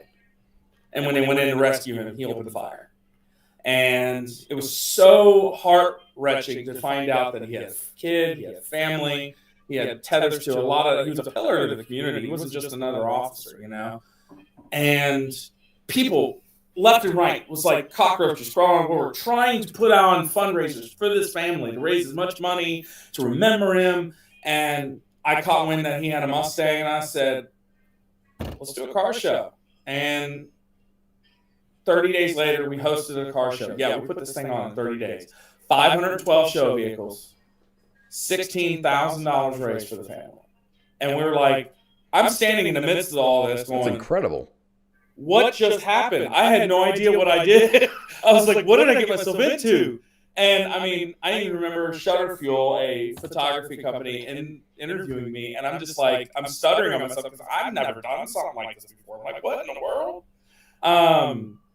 The response was amazing. And I was at the West Claremont High School, and that is where we moved our car show back to. So there's a lot of buzz about the fact the show's back there. Everybody was bummed when the family decided not to move forward with doing the show again when we did it for that officer. And that's when we started our charity. We're like, we want to honor fallen heroes. And the big premise behind it was, while that officer was on several media cycles getting recognized, and it was, you know, everyone was up in arms over it, there were several other fallen first responders that swept under the rug. They had a blip on them for like 30 seconds. That's it. And we're like, that's not right. Every hero deserves to be remembered and honored in a big way. And if we can do it, we're going to do it. And then we're like, let's not just do police, though. And that's when we adopted the DBA, Back to Heroes Rumble. And as our motto says, honor their sacrifice, support their legacy. You can find us on Facebook. You can find various videos on YouTube. If you happen to find one where I'm talking about Back to Blue Rumble, ignore it because that thing is old.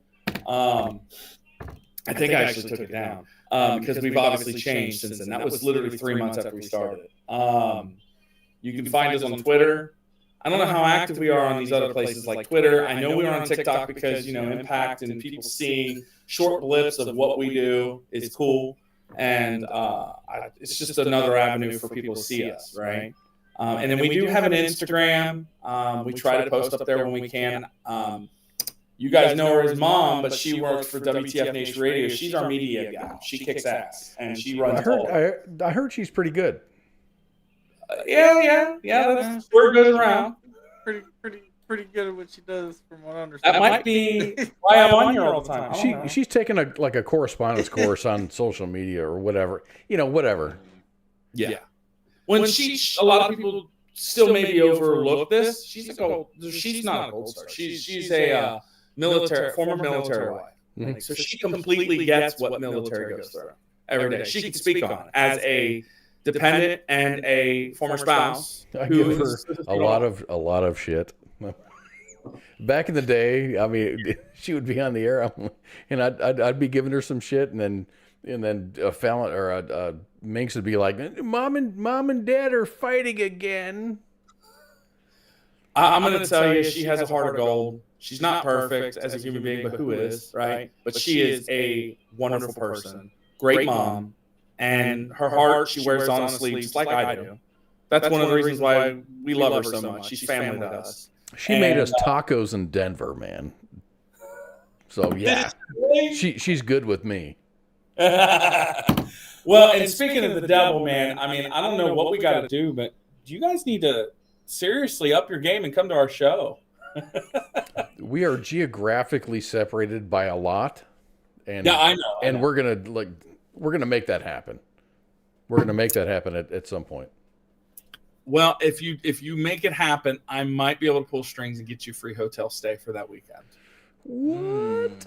You gotta talk to the boss about that one. IHG in my back pocket, guys. These guys love what we do. Gotta talk to the boss man about that one. And Sparky, your name's not just Sparky. Or are you talking about Ice? I don't know who's boss. Is Ice. I'm saying you gotta talk to the boss about it. But I'll go. Spanky is the real boss. Have you ever seen the show Suits? Sparky. Oh my god! I know. I mean, there's going to be an assassination crew outside your house, but don't worry about that. Have you ever seen Donza or what's that? Behoove. Say behoove. Or moist. Moist. Oh God, I get my wife with that one a lot. Have you ever seen the show Suits? I might have, and I just don't remember. There's Harvey, who is like the head lawyer. He's like the guy that seems to be in charge, but the real person in charge is the secretary. Oh, yeah. You know, there's another show that reminds me of Blue Bloods. Mm-hmm. The police chief's secretary.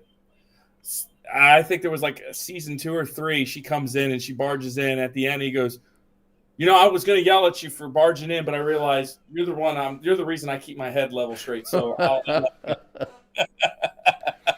All right, Carl, please lay down the social media deets. I mean, back the Heroes Rumble. Yes. If you put that in your search bar, you're going to find all of the stuff. You're going to find a lot. Like I said, you'll find all of our social media accounts: Instagram, Back the Heroes Rumble, Twitter, Back the Heroes Rumble, TikTok, Back the Heroes Rumble, Facebook.com/Back the Heroes Rumble. Yeah.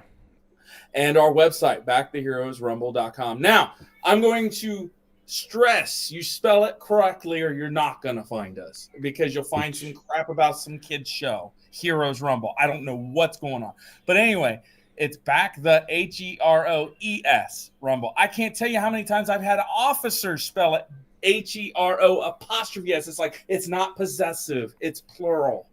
Back the hero is Rumble. Oh, I hear people say back to the blue or back to the Heroes Rumble. And I'm just like, people hear what they want to hear. And then last but not least, I do want to say Black Rifle Coffee Company publicly supports Back the Heroes Rumble in a big way. Yes. They donated money to our cause at the end of June. There was an article in November I just discovered yesterday that had us mentioned as one of the many charities they support. They've donated coffee to us countless times, whoobies and things like that to raffle off. I mean, Black Rifle Coffee is for real. And I know there was a big political backlash of who they funded, blah, blah, blah. Look past that crap, because at some point, everybody funded something that they regretted later, right? Everybody's made a mistake. We're human. But these guys truly do back their first responders. And that's one of the reasons why I love what they do. So please support them. Get coffee. Don't worry about Starbucks. Go to the Black Rifle Coffee Company. And that's my opinion. That's my opinion, not WTF Nation Radio. That's my opinion. I have not been to a Black Rifle Coffee. I've drank Black Rifle coffee. It's delicious. I've never been to a Black Rifle coffee like a brick and mortar. Yeah. They're around me. They're not near me. So it's like a Buc-ee's. It's like Buc-ee's. They're around me. They're not near me. Any Walmart, even if you don't like supporting Walmart, at least if that's the one thing you go to Walmart for, they are there. They are there. I have seen them all over. Actually, they're pretty prevalent in my Walmart. If you want to bring your car out to our show, it's August 5th. The website will tell you where it is. Registration's from 9 to noon that day. It's $20. That's Heath. I think Heath wants to be there. Yes, and honestly, it does not matter what it is. I don't care if it's an incomplete project. It fits in there because we have now best project. And I'm going to be telling the judges how we want that judge, because I don't want people to think it's best complete project. No, that's best custom. Best project is it's incomplete. It's not done. You're still doing stuff to it. And you need like a best idea project or a best idea category. But the Concours d'Elegance, if you ever heard of the show, it's a series that goes across the nation and even internationally in Canada. They judge the creme de la creme of show vehicles. Like these guys are like, you go to Haggerty, Concours is the creme de la creme level. Like this is beyond Mecum level quality vehicles, like white glove treatment. They judge those shows. They're judging our car show like they do every year. And again, several of them are veterans. So these guys truly love and believe on our cause. And if you do, or if you want to have a bang up job, we got live bands, raffles, auctions. Oh, speaking of, before you bounce, show them the auction, one of the many auctions. Oh, dude. Oh, yeah. Where did this go? This is coming. I'll feed them. What is this? What is this? It is We Were Soldiers. You remember the movie? Yeah. We Were Soldiers and Young.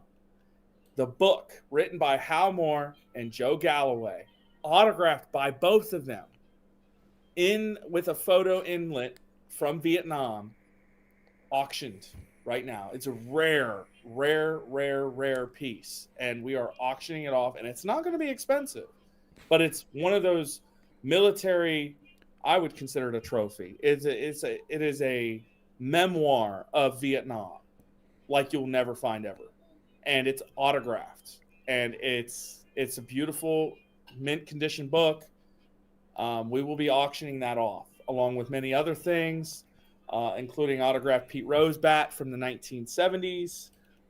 We've got needs to be in the Hall of Fame. Sorry. Agreed. You ain't kidding, man. I mean, okay, now they've legalized betting. Now's the time. Okay. Exactly. It's like now you legalize marijuana.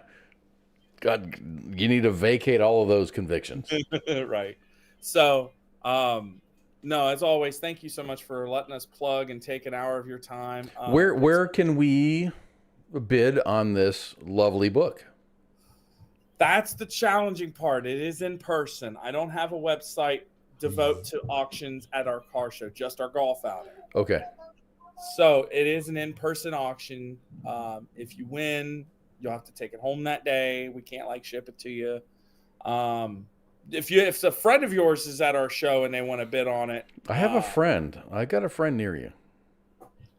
Then you tell them to come to our show. Spectators get in free. So I want you to spend your money on the food vendors, the auctions, and the raffles, and the split the pot that we're going to hopefully crack 1,000 with this year. I'll give them $50 for food. This book is definitely highly sought after. The last one went for not as much, but a lot of people were bidding on it.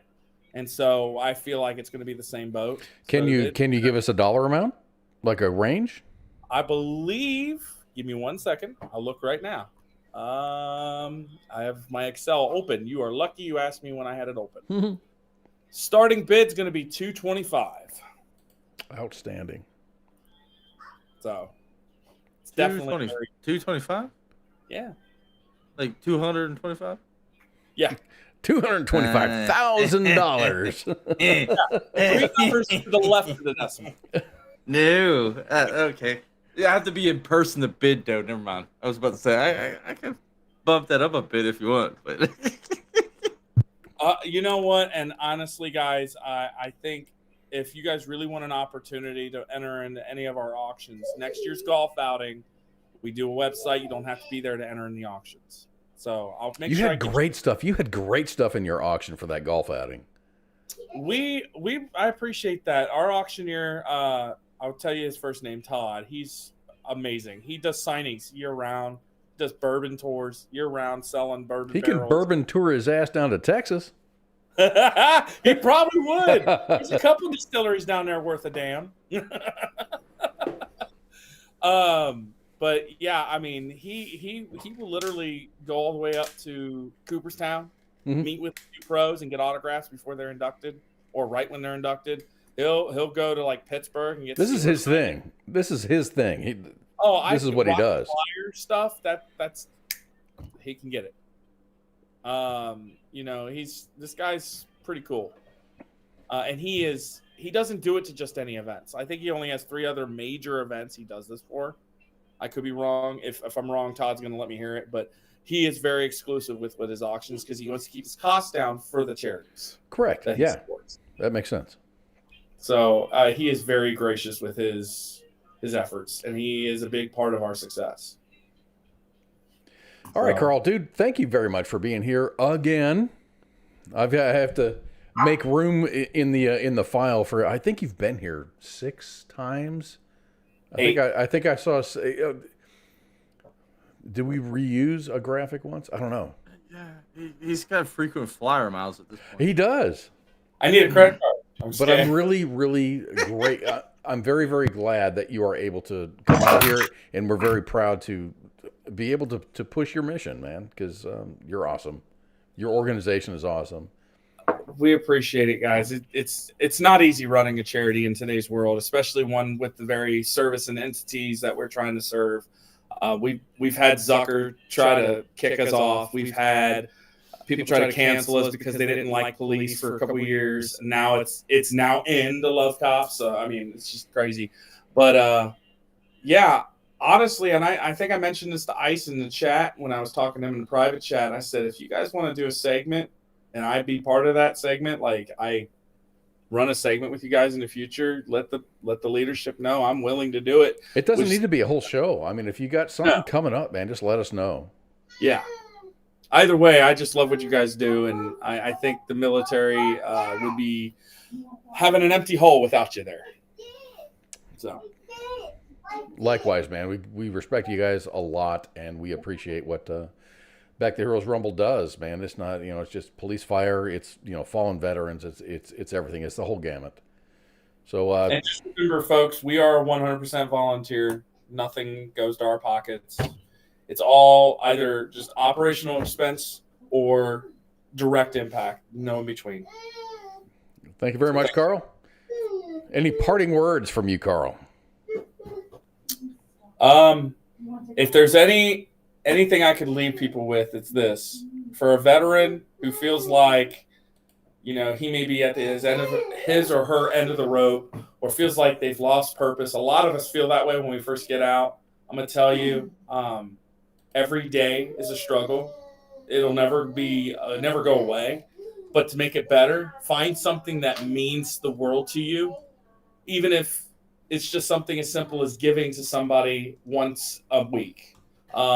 Giving your time to something that matters to you, something that gives you a reason to get up every morning. Find something. If you can't fake something, find a friend.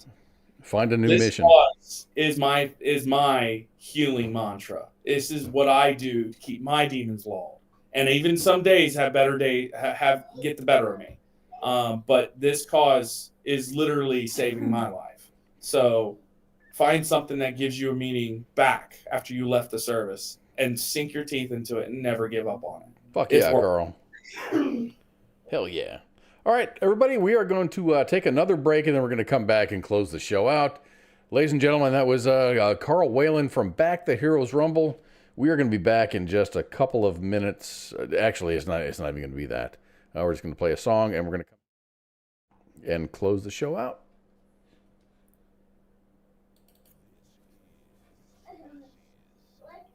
Nation Radio. WTF Nation Radio. WTF Nation Radio.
That's Damn fly it. fishing. I was fishing. I don't do that nudist thing. And Patrick Lose was correct. I forgot to unmute my mic. I did. Oh, you did. I did. There's not a show that goes by that I don't forget. So you sat there and spoke for like I 3 did. minutes. I did. I gave like winning numbers, like the next multi-million-dollar lottery thing. I just spit out all those numbers because I'm a time traveler and I know. And it's all lost now.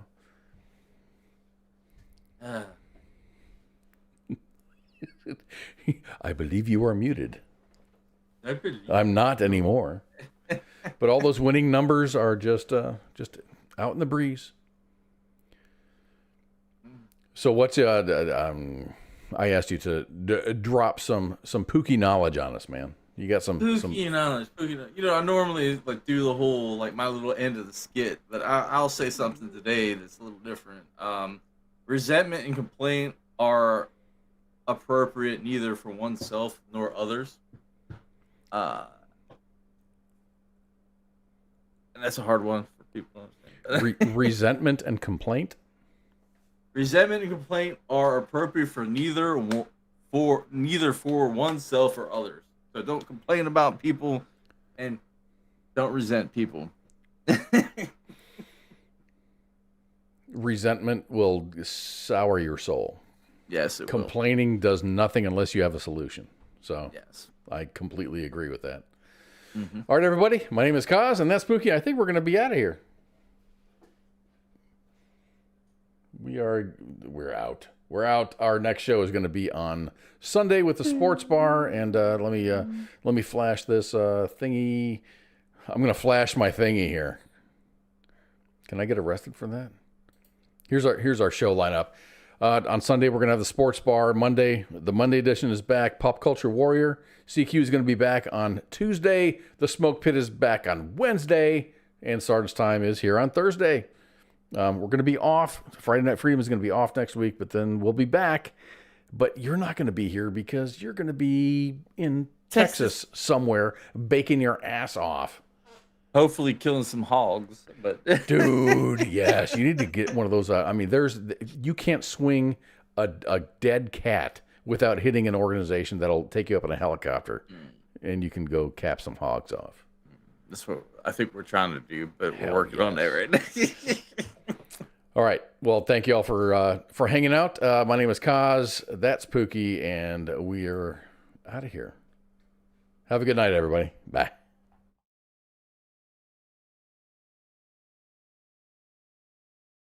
My friend came to the door. She said, well, I was on the phone cooking me and my baby some breakfast. And she said, hey, something wrong. It's popping. I said, what? She said, yeah. I said, no. So the girl come downstairs. She come out her apartment with her baby with no shoes on. I said, oh, girl, it's cold outside. She said, something ain't right. I said, oh, man. She said, oh, man, the building is on fire. I said, no, what? I got my 3 kids and we bounced out. We ain't gonna be in no fire, not today. The voice of U.S. Army, WTF Moments. This is WTF Nation Radio.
This